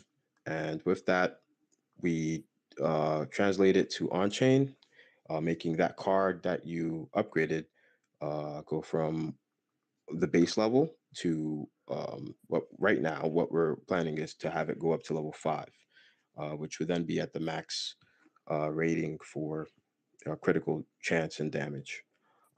As for the question pertaining to how has it been building on Harmony, um, it's been pretty. I'll be honest, it hasn't been the easiest, but our devs are very capable, and we always find ways to work around any hiccups. Fortunately, uh, we haven't had the chance to have, or the privilege to get a ton of help from Harmony, um, but we've we've pushed through. Our community has been completely behind us, and it's been super helpful. Um, we actually, we, a lot of people. We gained a lot of attention from the Harmony community, and grew our own community, being the Enderscapes community, by being approved for the Harmony grant. Uh, we actually haven't received that grant, but we never really felt like it was something we needed to collect, uh, due to the fact that we just wanted to continue pushing on, and our community supported us with the 2 NFT sales we had. So yeah, we kind of kind of just took it on as like, hey, we're building on a blockchain. Um, I'd say it's if we were to build on something like Ethereum, it'd probably be a similar experience, due to the fact that there's no there's no Vitalik is not going to just message us, or we can't message him directly for support. But yeah, Harmony, and considering what Harmony has gone through recently, um, that support was less expected, even more so, I should say. But yeah, aside from that, I have to just give kudos to the community, other developers, other projects, project owners. Very, I'd say that's where we gained a lot more support. Crypto Arcade being one of them. It's yeah, got to stick together. Really can't put all our eggs in one metaphorical blockchain. But yep.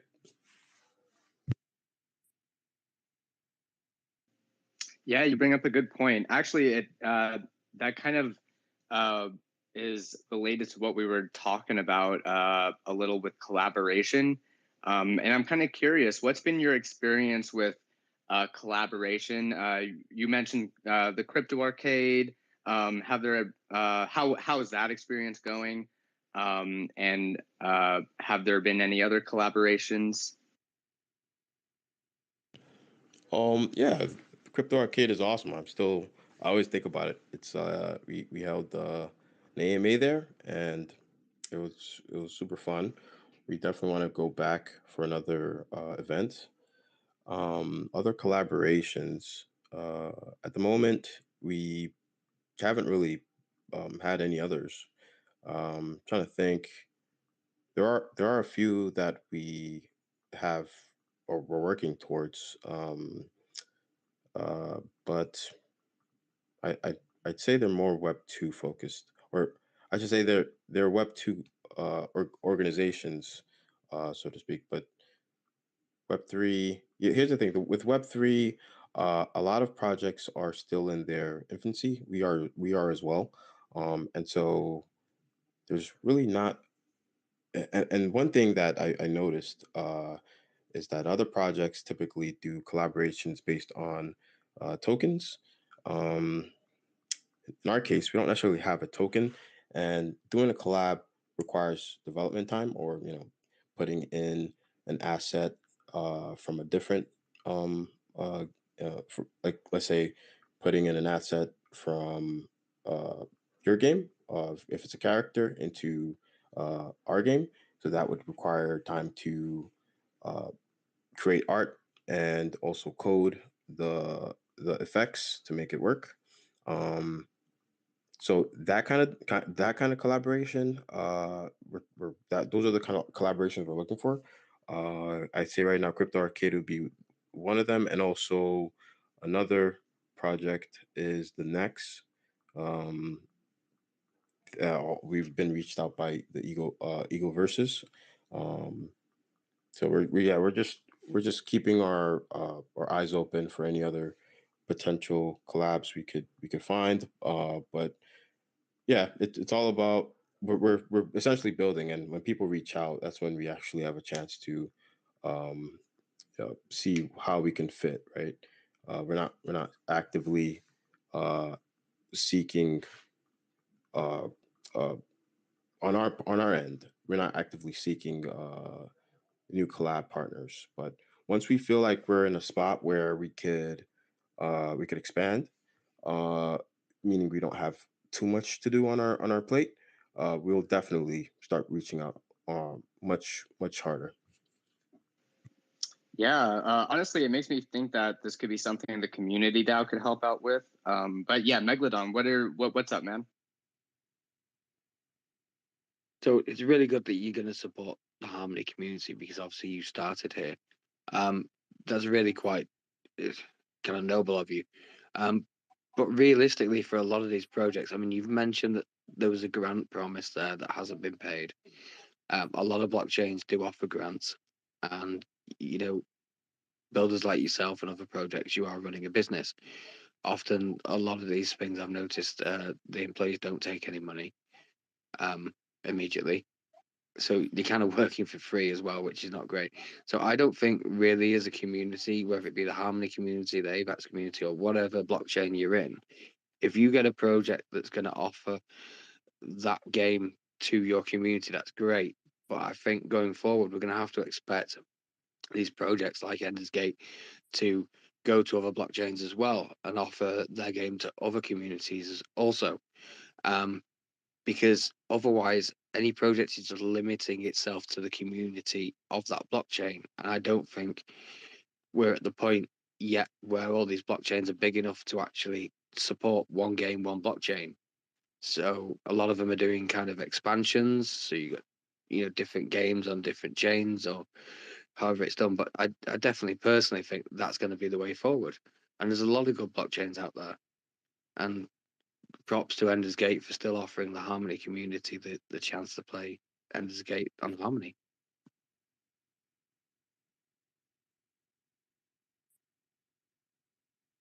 Appreciate you saying that. Yeah, it's one of those things where it is where we started. So we just want to continue giving support.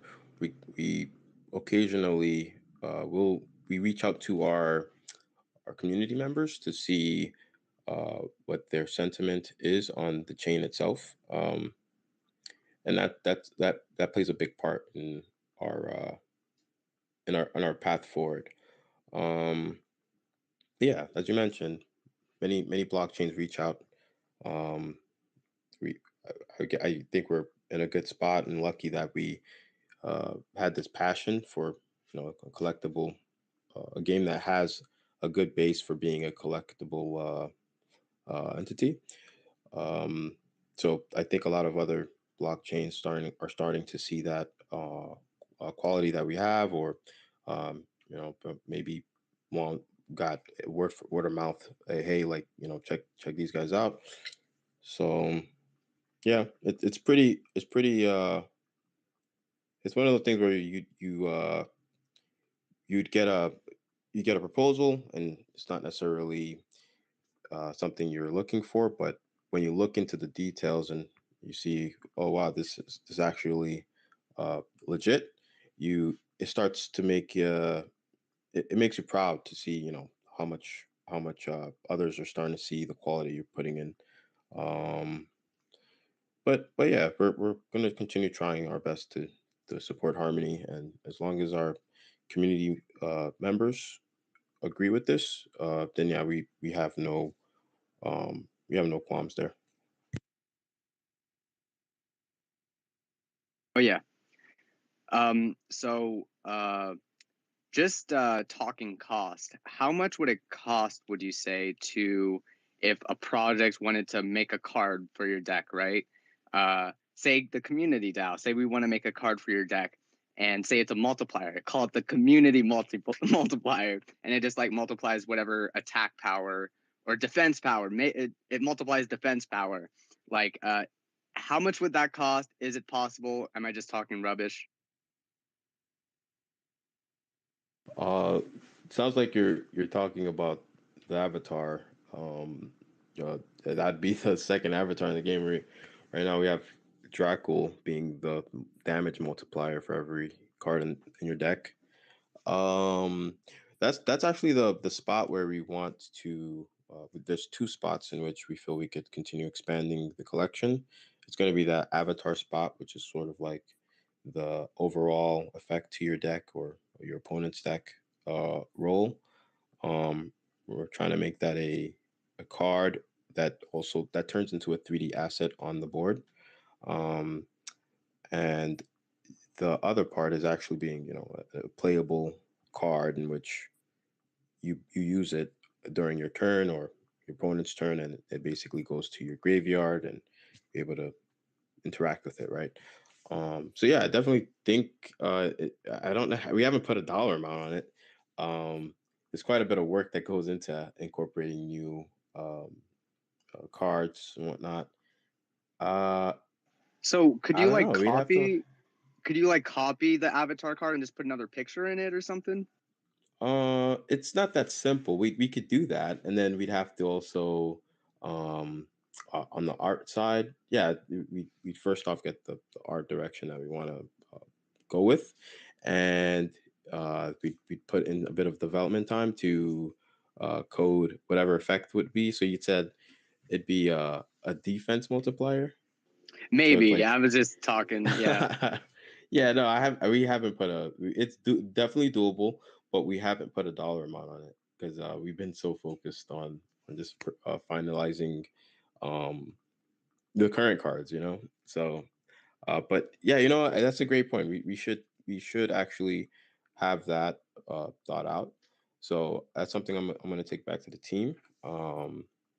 And yeah, come up with something to give you and give everyone that wants to reach out now, because yeah, some of that could fall on other projects where we agree on, because right now we in-house everything, our art, our actual game development, our Web3 blockchain development, Solidity, I should say, and our game design. We in-house everything. That's hence why we became a gaming studio. But with our expansion plan for other projects to join on, that's something we could probably work with them on. Like, hey, you guys have your own art team. We'll make the art, and then we'll code the actual effects in the game, right? Um, so yeah, that's definitely something we uh we should probably put some details into that. Just for like an in-house cost or expansion package. Yeah, and if you But want yeah, like if you want the community sorry, if you want the community DAO to work with you on that, uh I'm sure like we could figure that out. Or even my little P-Sans project, like that is like a completely experimental like thing. So it'd be, yeah, that'd be a cool like if you want to work on that, someone to like kind of test that out with, and just like smooth out the rough edges. I'm happy to help with that if I can. Yeah, Crypto Arcade, sorry man, you had your hand up. No worries. I actually need to hop off of here, but before I go, I just want to say, now that I know that I don't actually need a deck purchased for the game, I am definitely going to hop in and give that a try with the little guy tonight when we're done with dinner. So I'm going to see how the multiplayer will work within the arcade, and as long as everything runs smooth, I will start setting something up for some sort of like weekly tournament or just all around gameplay for people to hop in and try it out, try and get some more users to the game, and just collab that way. And it's like, I know you guys are busy with like building the game and everything. It's not something you'll need to hop in for. I'll just have it as an event in the arcade that I'll throw. But yeah, I'll give oh that no, a test we'd run definitely tonight and make let you time know. for that.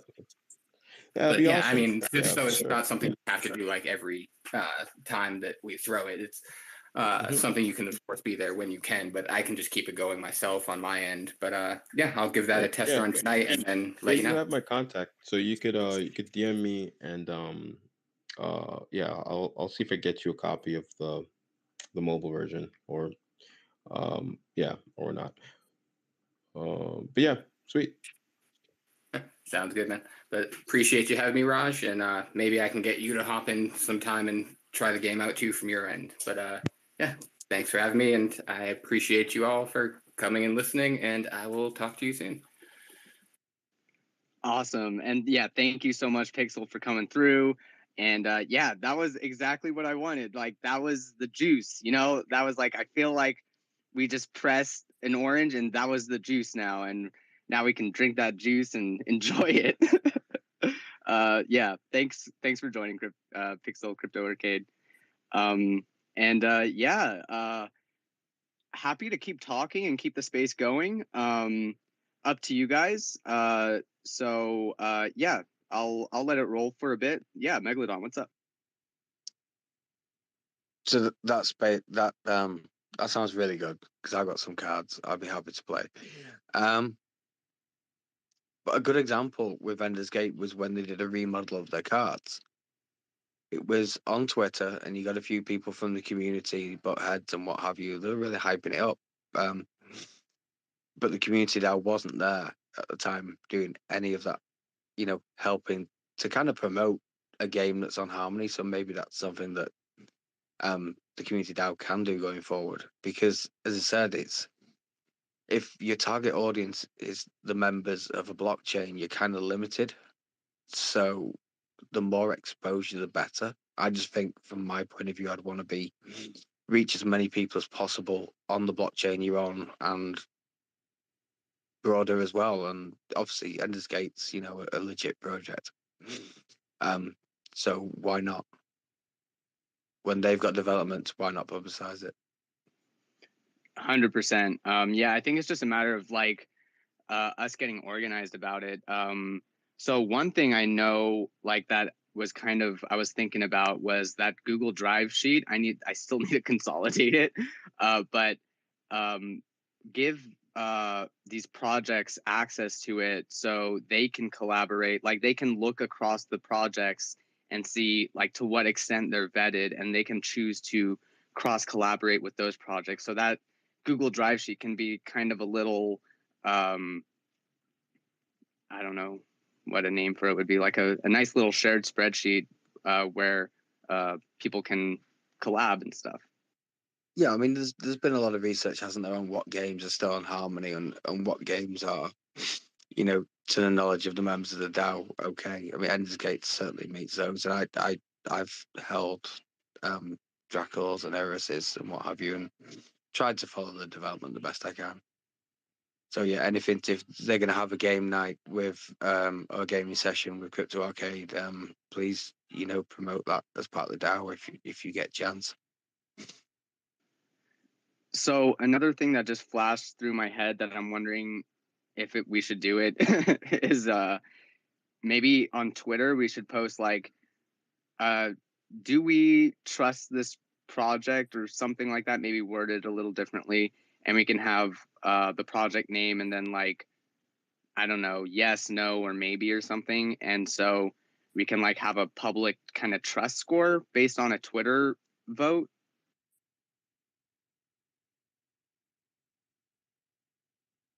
I don't know. Any thoughts on that? Bad idea? The Twitter thing's probably a bad idea. It's open kind of conversation about projects is always good. But yeah, you can find another way of voting. I just think Twitter there are people that don't like certain projects and they're bound to vote against them because they have some type of grudge. That's my only thing. Gotcha. But so part of me thinks that maybe that's a good thing, though, because if someone has something against a project and they voice that, that's kind of what that whole thing is for. Well, not everyone's honest. So if if someone has a project and I don't like that particular person, I could just say I don't trust them, for example. Not that I would do that, but and anything's open to manipulation, I guess. Yeah, it wouldn't be like the end all be all of trust. It would just be one point in their trust score, I guess. I would say it's certainly not a way to vet projects as far as the community DAO is concerned. You shouldn't be doing it on consensus of opinion. You should do it off kind of people who know what they're talking about, combined with that, which is what you've said. It's one of the points.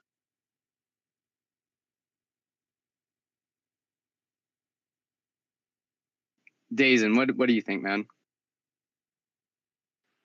I agree with McDonald. Yeah, I don't believe that'll be the right approach for it. So you don't think doing it at all would be the right approach, or maybe using it, still doing it, but then, like, it would be one point of like in the parameters or in the variables or in the whatever things you set. I mean, somebody could bring it up, but I feel like it shouldn't be like something we focus on. Or if somebody can Because message somebody and say, "Hey, this project looks shady," or and then somebody could just tweet something and say something about it, or ask them about it. yeah, I see what Yeah, you're saying. Like that sort of thing can get out of hand. I mean, I actually take Ender's Gate as an example. They've been building for, is it about a year now? I think it's got to be nearly a year. It's Um, here. they've done nothing, wrong at all. If they were gonna ROG, they would have done it a long time ago, in my opinion. So they don't have a token. They've done their mints. Okay, this is what I'm kind of seeing now. What if it was like we call the parameter like a Twitter trust score or a community Twitter trust score or something like that, and we set how risky is this project, and we can have a scale of 1 to 5 that people vote on or something like that. Well, there are companies that do that, aren't there?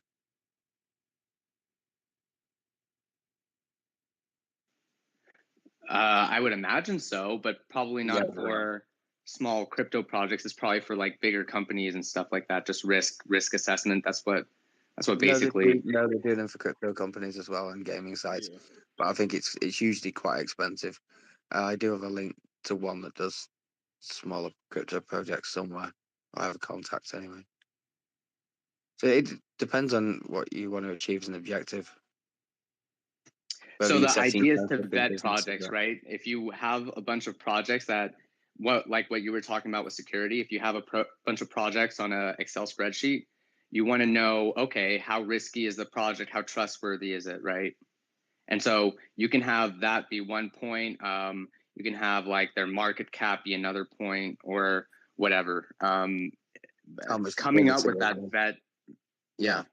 And somebody to analyze the contract. That's even like or it could be like an audited thing, right? Like, is this contract who audited this contract or something like that? Yeah, has it had an audit? Yeah. Is the team fully doxed? Is there a multi-sig in place? These are the type of things I kind of look for. It's not an extensive list by any means, but there's a couple of things I look for. Yeah, so that's kind of like part of the big Excel sheet that I need to consolidate is the vetting, like how to vet projects. And I think that's been kind of part of why it hasn't been consolidated yet, because it is kind of confusing to think about everything and just how to do it. Yeah. And then there's a different type of rugs that can occur. There's a hard rug, a soft rug.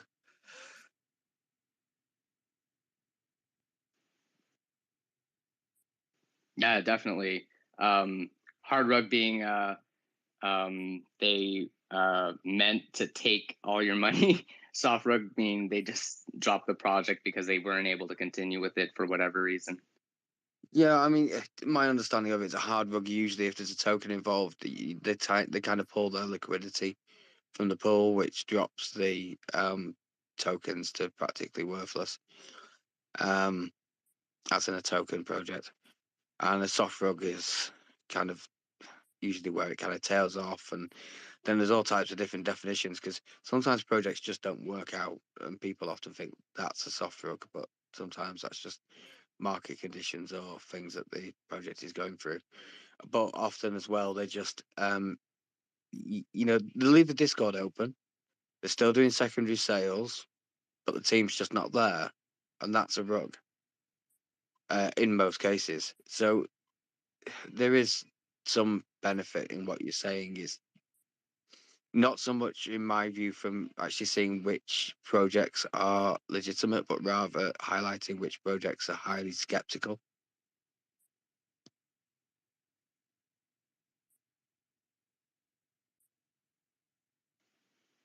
Gotcha. African Beard, did you have any thoughts on like how to vet projects? You guys mentioned it. I'd say a good starting point would be see if it's at an audit, and then uh, you know, take a look at that audited contract. Um, that's a good starting point. From there, I'd say, yeah, see if you could pull a few members from the community that seem active and ask them what their true opinions are, because they typically have a lot of. They either have some skin in the game, or they've been along in the community long enough to tell you how things have been from the beginning and how they are now. That almost sounds like there should be a role for that, like an auditor role or something in the Discord. Yeah, well, for us, it's we have a role called 271, and it basically, and also Eros is another role. These are people that have skin in the game and hold NFTs or held it at some point. And you know, they not all of them are super active, but they do pop in once in a while and keep us in check and say, hey, you guys said so, X would be done and it's not done yet, and then we say, hey, we actually it is, just haven't checked, and then they're like, oh, okay, never mind.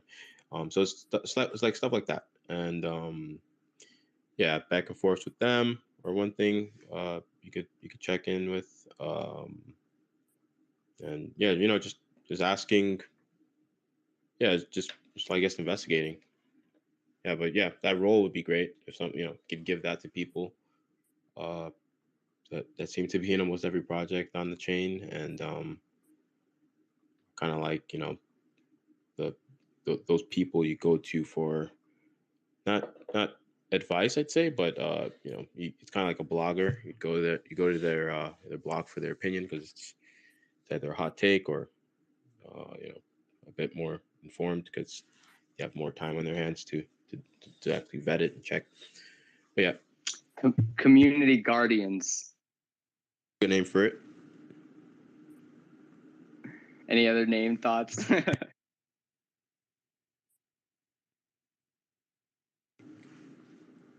ask me, because I just put something in there. I'd suggest like gatekeepers. Oh, I like that. I like that. Like a little, God, I can't even think of words now. Little reference there. Love it. And I love the way you described the 271 club as well. Obviously, I'm a member of that as well. But like you say, people have a lot of projects on the go, and people do try and come back and keep up to date. And a great one is when we talk amongst ourselves, share resources, and I think that's a big way forward when you look at any project or any gaming project as well. Is communities getting together, sharing information. I think that's a big one, because people are going to specialize in certain projects, and other people are going to really be bullish on other ones, and it's good to share that information, because most people have probably got an investment in all of them.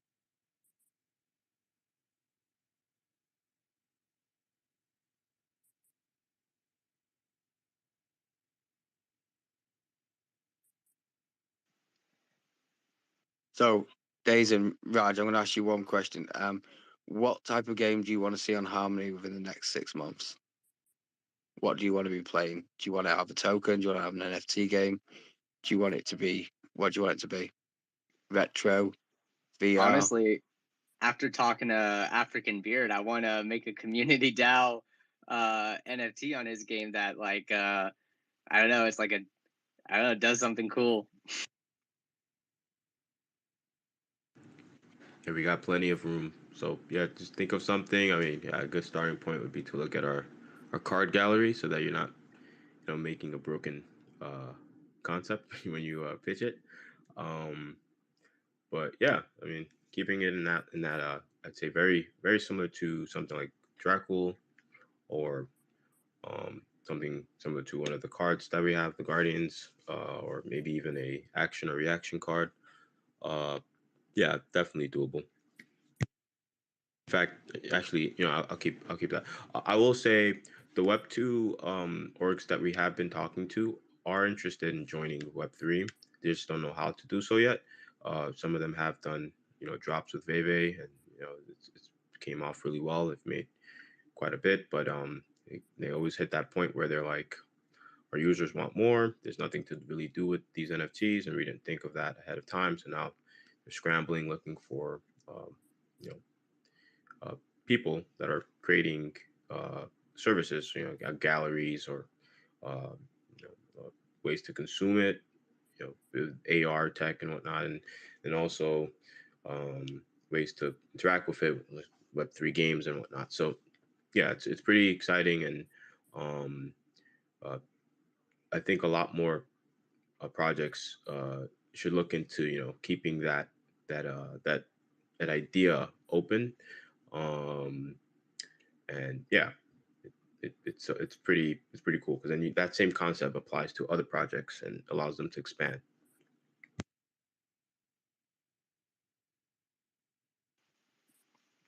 Have you thought about doing a game within a game in Ender's Gate? So like when you play a card, you like can go into a kind of a separate part of the competition where you like, I don't know, play tic-tac-toe or some stupid thing, or like not stupid, but like you do something fun. We actually did think of that. It was a someone in the community suggested it. It's like uh actually, oh, that was it. It was, yeah, someone in the community mentioned something like that, but it didn't click until we watched one of our advisors play.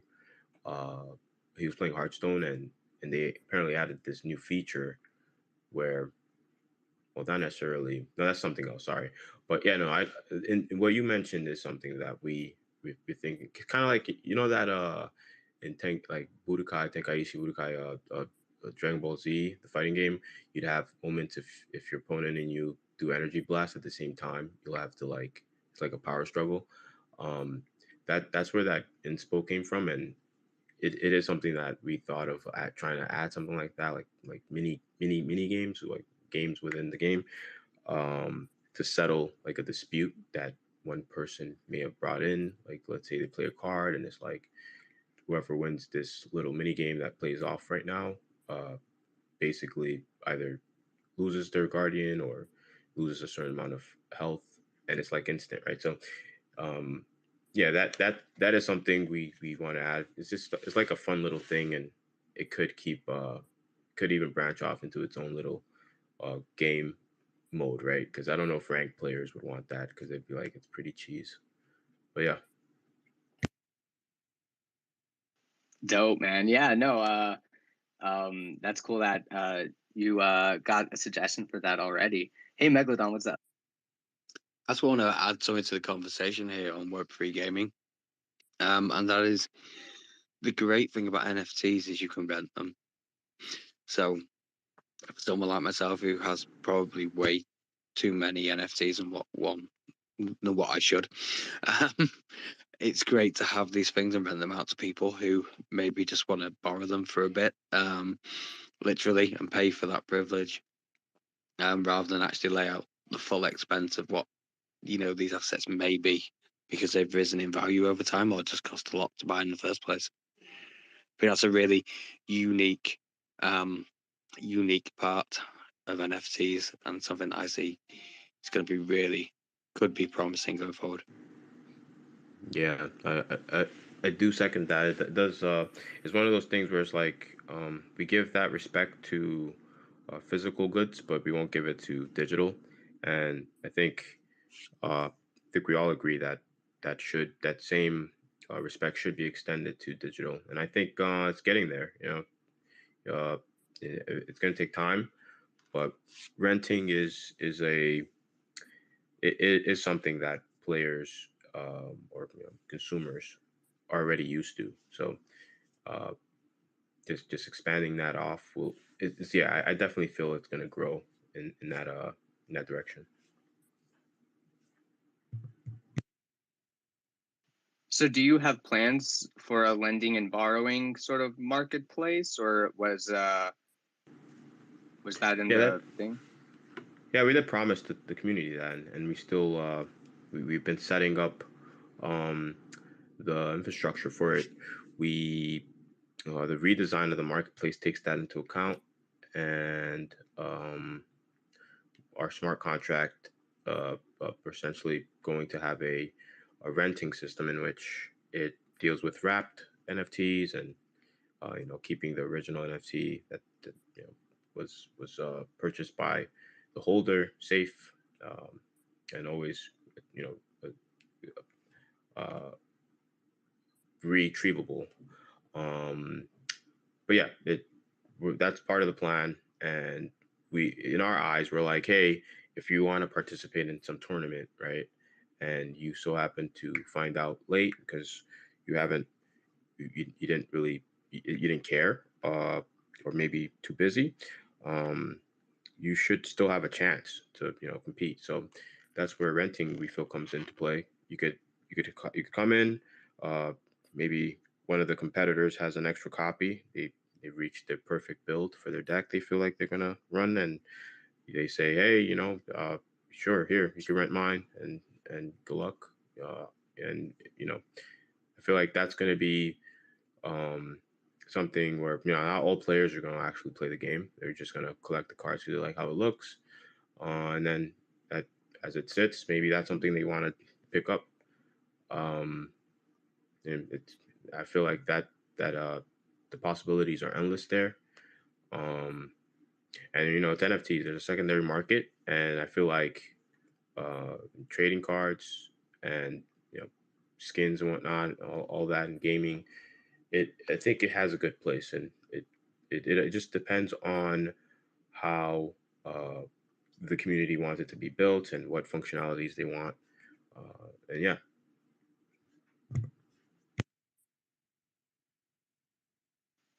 Makes sense. Makes sense. Well, that's super. Yeah, very interesting. How do you like engage the community? Like, what's any like anything that comes to mind that is super effective at engaging the community? Just asking for feedback and their opinions on things. We try not to make drastic decisions without consulting the people that we're building it for. Uh, one example was when we decided not to release a token just yet. We still haven't yet.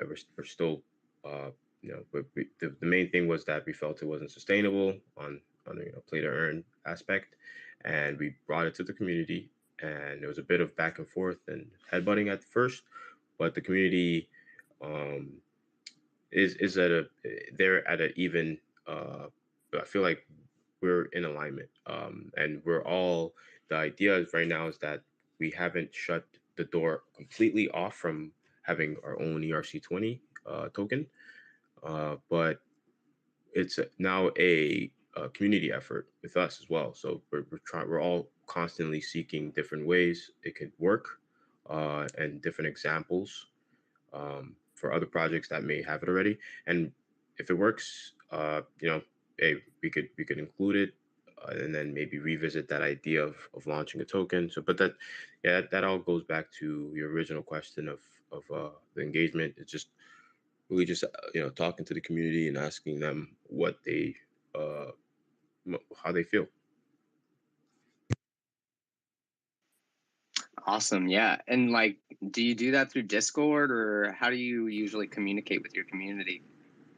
Yeah, right now it's Discord. And we may I'm trying to think, is there any plans to use anything else? Yeah, it's Discord and Telegram, but um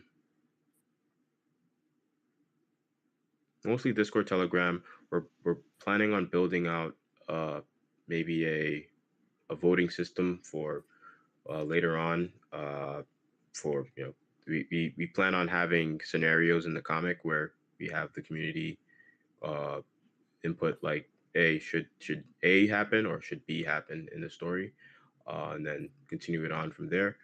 We may just build that into Discord though. There's so many different bots. Our main bot could use could run that function.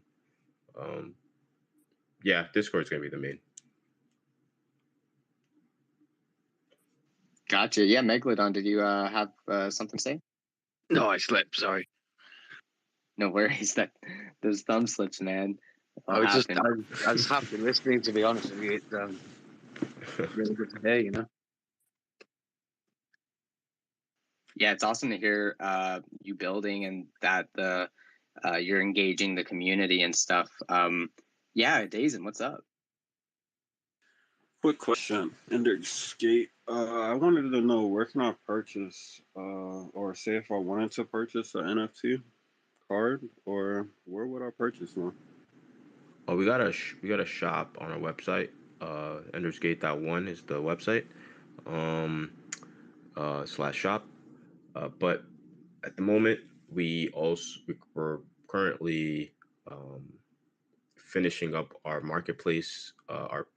We launched our marketplace, but now we redesigned it.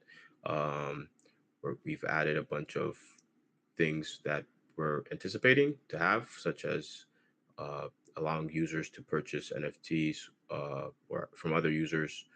Uh, you know, third party or not third party, but second hand from our marketplace, and also we're going to be scraping from OpenSea once we get to that point. Um, but yeah, I'd say you'd probably want to wait for that. That relaunch should be occurring later this month.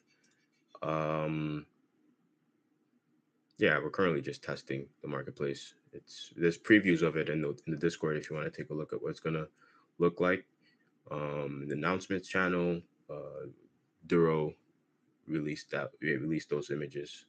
But yeah, there's a ton of cards people have in the community.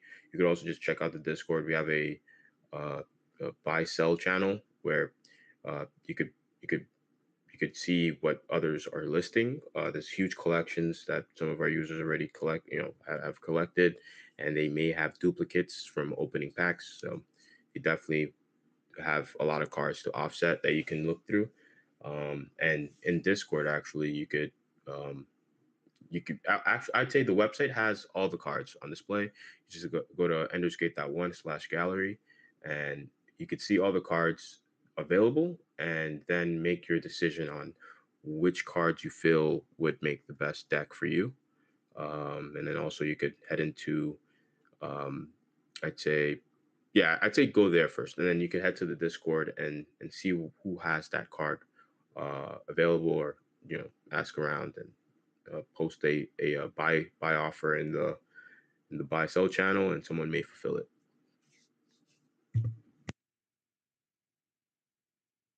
Thank you. I'm gonna check it out now. Yeah, for sure. Yeah, and if you have any questions, also just in general chat, just ask in Discord. Everyone's really, yeah, someone will answer for sure. I'll answer, or someone in the community will reply.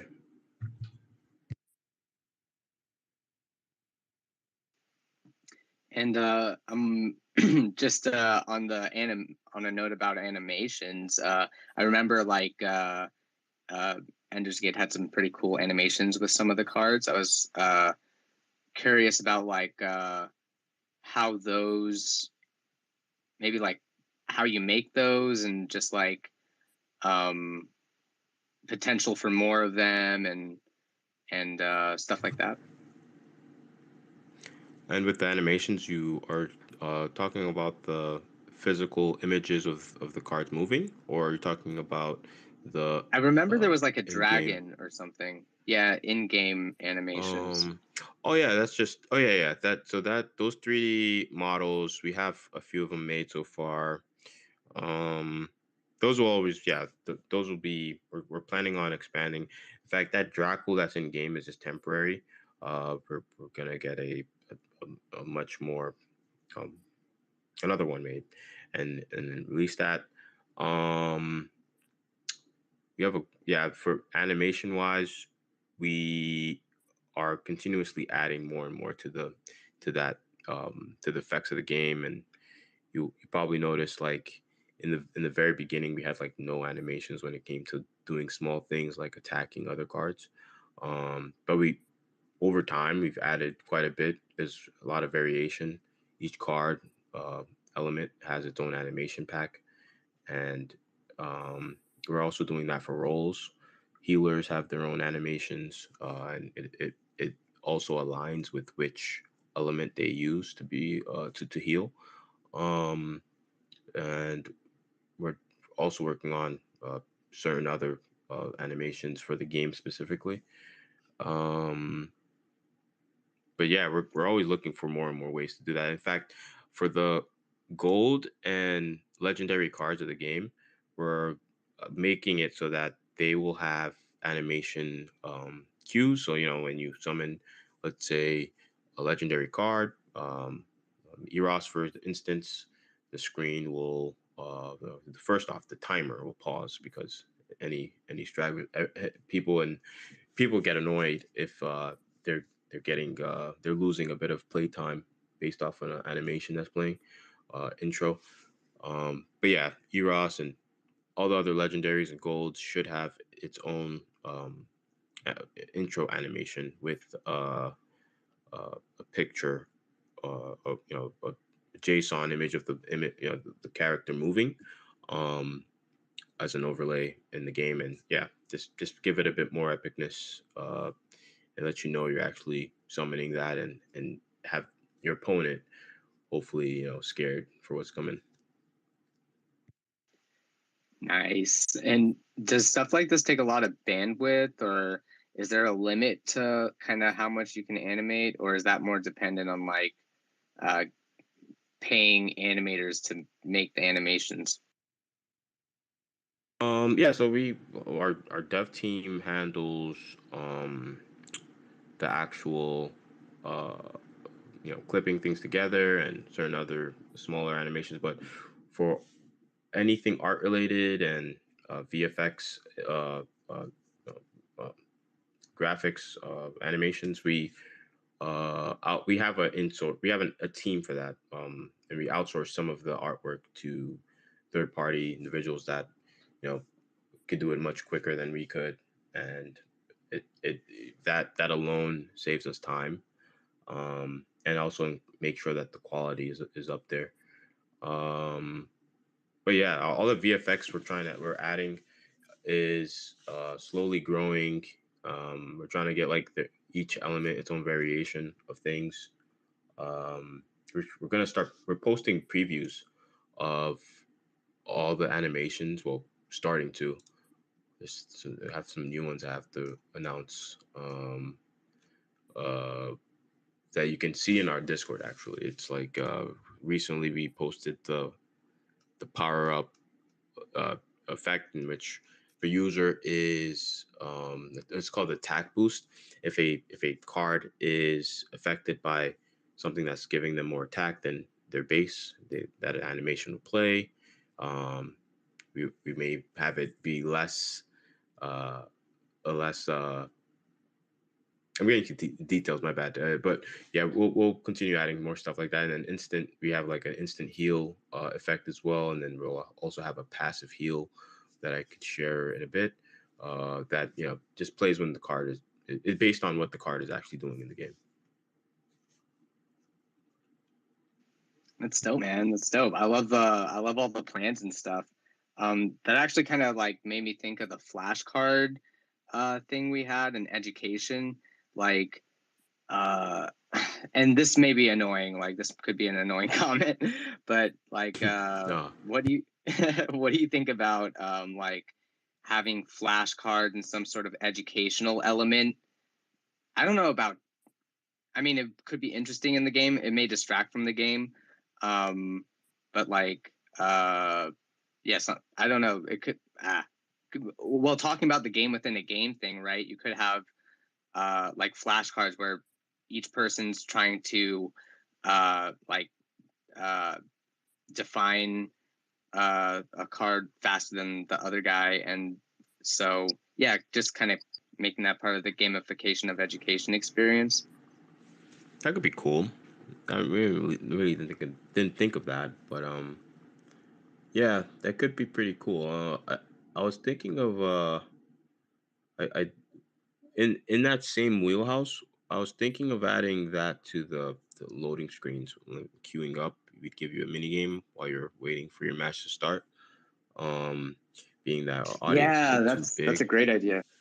Yeah, so Just for then like, we could toss that because idea, because I was actually thinking of making it just like a small, like maybe a platformer, but you making that that actually works better, because then we could educate users on all the different cards in our game, and then maybe give them like a heads up display where they guess, or not guess, but we show the image of the card but not the effect, and then they have to choose, like maybe which which effect does this card represent, and then they choose it, they get it right, and then like, yeah, and they get a score probably, and then they could probably brag to other players like, I, I scored this much.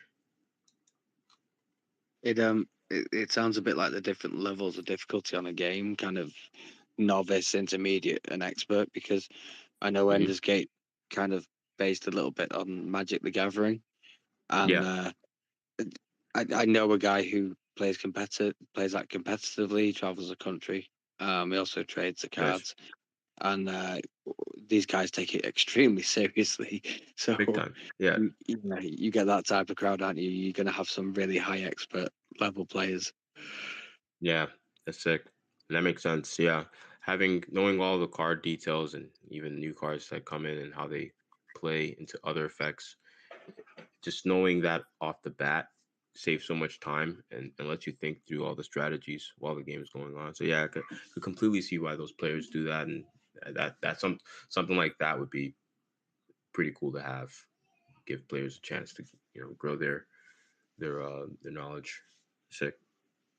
also for the loading screen thing, I was thinking like on a lot of games on the loading screens they have like tips or something, and then it's like, oh, okay, cool.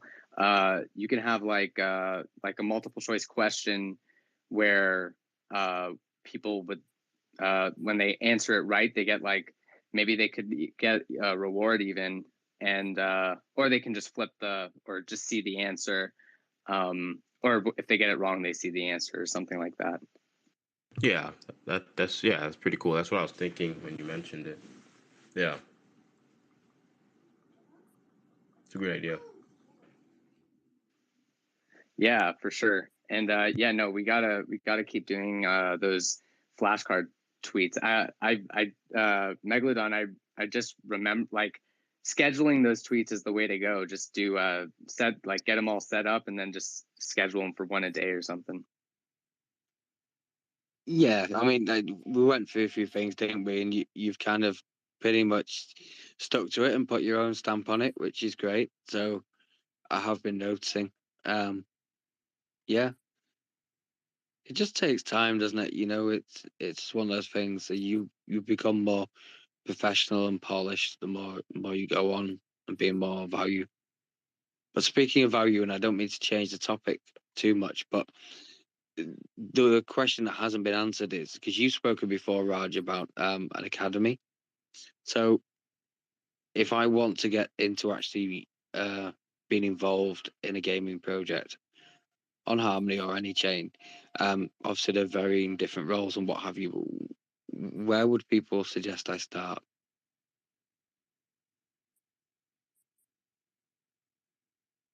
That's a good question. Like just speaking out loud, I would be like, yeah, go on Twitter, check out their Twitter accounts, and then join their Discord. But No, you're thinking yeah. I know how to invest. Did you think I meant investing? No, just when you play the game, like a lot of times, like I go to for that one project, Atlantis Ocean or some other project, it was like horse racing or something. Like I literally have to go to Twitter, search their project to find their website to play the game. Well, you should do because you're following the direct links, and you should go into the Discord and follow the links channel in the Discord, so you're doing it correctly. But that's No, not what that's I not. mean. Wait, that's almost not correct though, isn't it? Because what if I search the wrong Twitter thing and then I go to some bullshit website and then I lose all my money? We have to make sure you have the right Twitter. True. So where would you get the socials from? That's where you got to think about it. Yeah. You Well, don't put in a no, I Google was search. The worst thing people do is put in the Google search, and then right. there's a character that's changed, and that's got a few people in the past. Obviously on Harmony there's the forum, so if projects have applied for a grant like Ender's Gate, you can go and find them there and follow the links from there. But yeah, finding the official Twitter page is good, and then going to the Discord, I guess. Yeah, but I'm almost like I'm a little apprehensive to say that because it's pretty easy to not find the right Twitter account, right? Like even this one guy, he was showing me some Twitter account and I literally could not find it. There were only like fake accounts that that I was able to find. It was weird. So how would you find a project then? What's the best way? I don't know. Twitter. I mean, I get invited a lot in Discord myself, so it's hard for me to think of myself as a new person. Yeah, no, same here pretty much. I remember like RugDoc was what I used to find, but that was more for DeFi projects. It wasn't for gaming projects. Is there like a website that has a lot of gaming projects, like a little gaming hub website? No, I know of.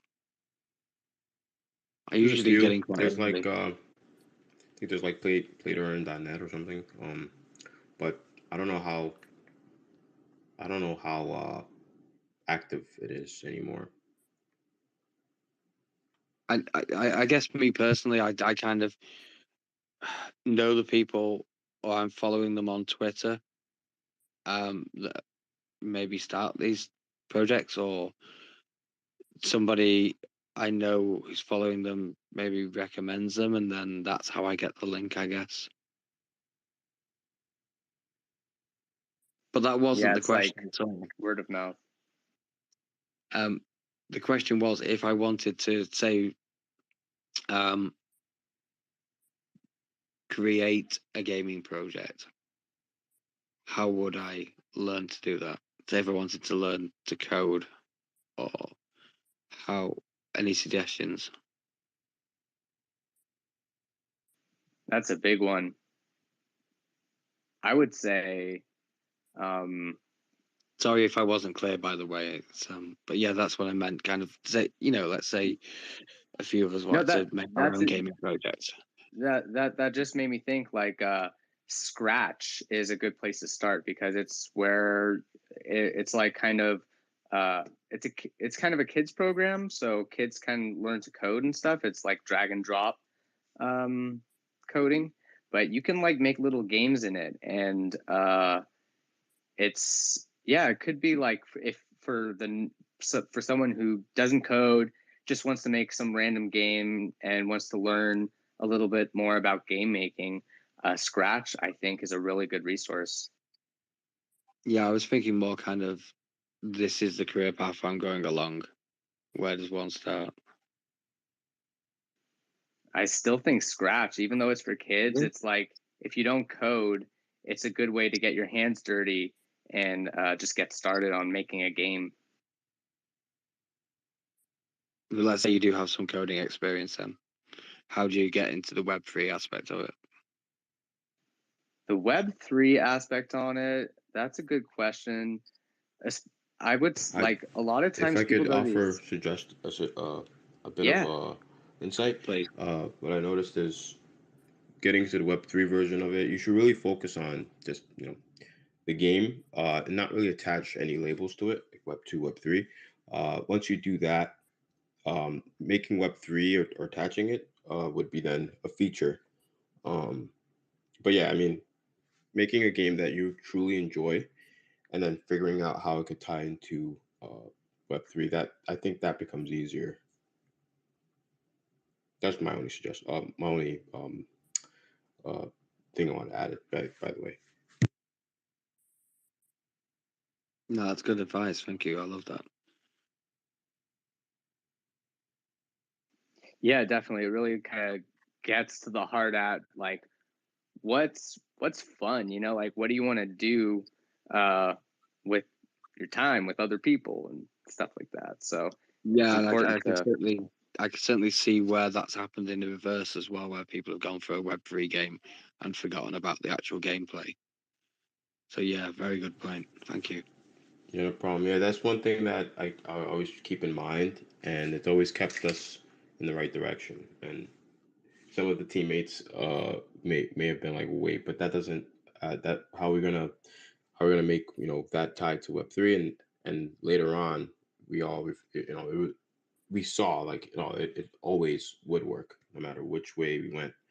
Um, yeah, it's all about just making something you truly find fun, and then finding all those little intricate details you can start uh, having on chain.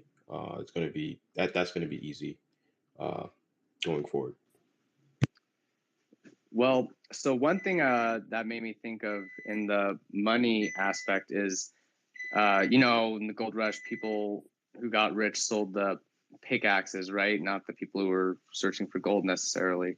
So like making some sort of maybe a smart like some platform where you can make your own cards somehow. I don't know. Yeah, that seems like an interesting direction to go. I don't know. Sorry, I don't know if you guys have you guys probably thought about that or something. Oh yeah, that's one thing where it's like the whole service as a business model comes in where yeah you don't think about the the application itself, but you just create the tools for people to make it.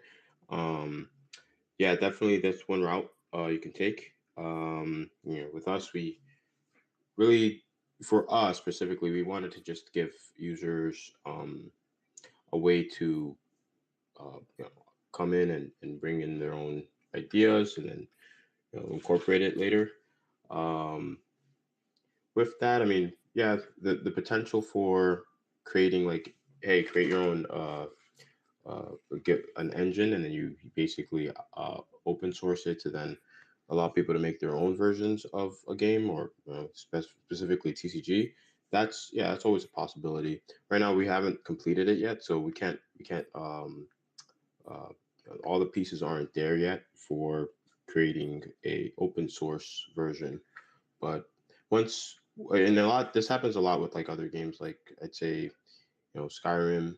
Uh, they created the main game, which had all the features that the Bethesda wanted, and then from there they released it.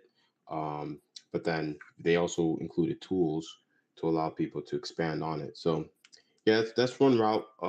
Some orgs take. I don't necessarily think that's one we'll take right now.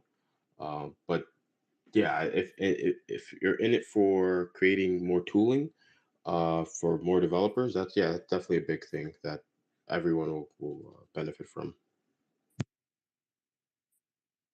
It's kind of like the OpenSea model. They just keep releasing more stuff for all everyone to use, and they don't hoard it, so it just keeps more volume coming to them. 'Cause at the end of the day, you're going to trade your NFTs on OpenSea. So speaking of tools, like what are some of the main tools you guys use to make your game? Like how do you, like I guess use most likely hard hat for um, connecting to the blockchain and stuff like that.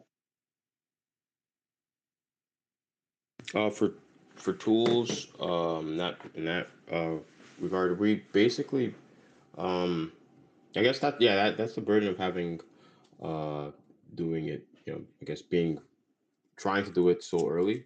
You have to do things the hard way, and with that, uh, we had to build our own smart contracts, build our own team that could do so, and if anything goes wrong, uh, have the team fix it right away. Whereas having a third party Web3 providing service. Um, like yeah, that's something that we haven't had to do, so I can't really provide I guess, too much insight there. But um, was that the question, by the way? Was it basically? Yeah, Uh, pretty much. yeah, I think lots of Web2 games are gonna start using these sorts of services. Some applications like our Web2 onboarding, we um, we're building it, but we're also using services that already exist. Payment processors, maybe like Banksa and Transact, they already exist. So with that kind of things, we um are like or like creating Web3 wallets with an email. Those services already exist, so we employ it and we use it in conjunction with what we're building. So yeah, things like Banksa, like I said, being a Web3 processor, a payment processor, and Transact uh, being another competitor to Banksa actually. Uh, Seeing what fits is what I'd say works best there. Oh yeah. Um, yeah, it's just there's like so many tools, so it's interesting to see what other people are using, what other tools they find useful. Can you cash out on Transact? You can, I believe. There, yeah, I believe you can. You also could on Banksa, if I'm not mistaken. The name I hear quite often now. Yeah. Oh, what Transact? Yeah.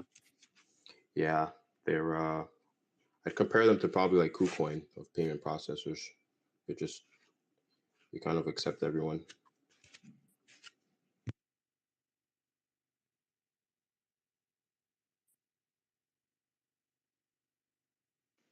Well, cool, man.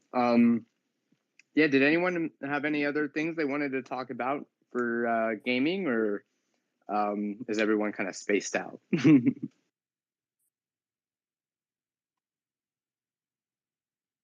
I'm cool. I guess the one thing I'd probably would say is just how much I actually like crypto gaming as opposed to traditional gaming. Um, Traditional gaming became very stale for me, but that's because I'm a very old school gamer. I was playing, obviously quite old, so I'm used to a different type of games, maybe more on progressive levels, getting harder rather than kind of story play games, which is what I've mostly found. And but the whole concept of like actually owning your own assets and creating wealth, whether that be through NFTs or whether that be through tokens, it's something that's fascinated me since the moment I found it, and continues to do so. It's a bit sad we're on Harmony. It's a bit sad what's happened to the projects. I've certainly seen things through a different perspective of what it's like for people to build. Right now, it's a lot tougher than what I initially thought, because in the bull run, the people of the project seem to be the ones that are dominating. Actually, in a way, they've kind of got it pretty tough, because they were the project from start to finish. But it's definitely a space I want to continue to be involved in more and more into the future, and it's definitely the future for me. Yeah, Megalodon, thanks for that. Yeah, definitely like a super interesting field and growing field. And I still don't understand the like how you enjoy the clicking. Like, I mean, I get it, I kind of get it, but then I also kind of it's kind of a I also kind of don't get it too. Well, what I'd say to that is find a project, a gaming project from really early on.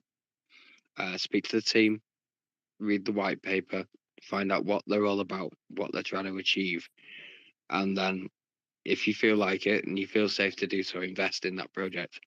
Follow the team as they go along, as they progress and develop, and if that's something you're interested in, it can be a very rewarding experience. and then seeing how they implement it. So it for me, it depends at which stage you come in, maybe. But yeah, for me, it's more of a following, like being involved in a project and projects that actually bring the community into their project and like give them, you know, not just a token, but even voting on decisions, things like that. That's what's fascinating. It's almost like you've got a real stake in the success of the project. And you know what? If you find the clicky buttons wrong, tell them. And if you've got a good team, and you got suggestions to make, they might just listen to you. That's all I could say to that. Great, yeah, great points. Yeah, it kind of like makes me think about DeFi Towers a little bit, because I'm in there, but I feel like I'm not enjoying the clicky. It's becoming more of a pain than a fun thing. So, but no, that's a good point. I should just bring that up and be like, hey, can we do more like skill-based things or something like that? So yeah, no, good point. Yeah, I just ask them like, have you ever thought of what are your ideas about? Just kind of word it that way, and then they'll tell you, and when they've got an AMA going on, when they've got a Discord chat going on, but also Web3 projects, in my experience, can be really poor at communication.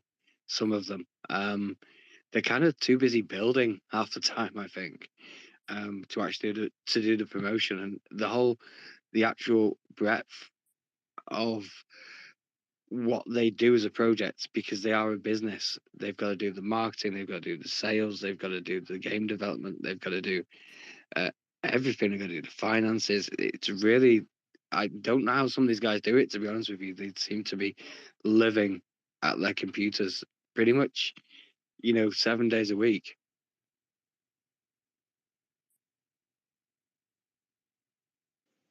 Yeah, man, it's crazy. Some of these guys, like, they're very responsive, and it's like, but it's a super random time. How are you doing that?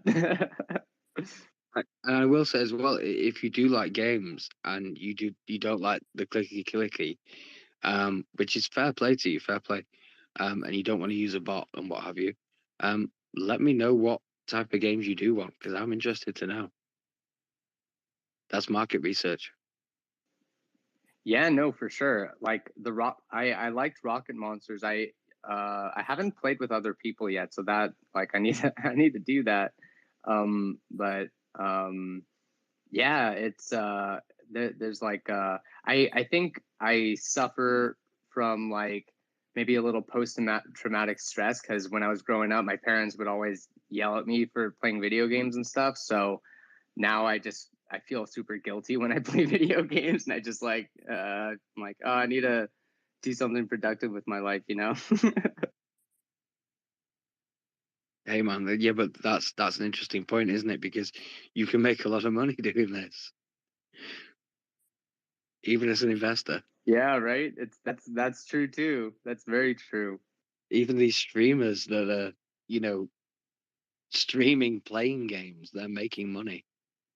Crazy, but true. It's a crazy world we live in, man. People making money off of other people watching them play games. It's pretty crazy. Dazen, how you doing, man? Are you any of this riling up any thoughts on your end? Very interesting. Just tapping in, just listening.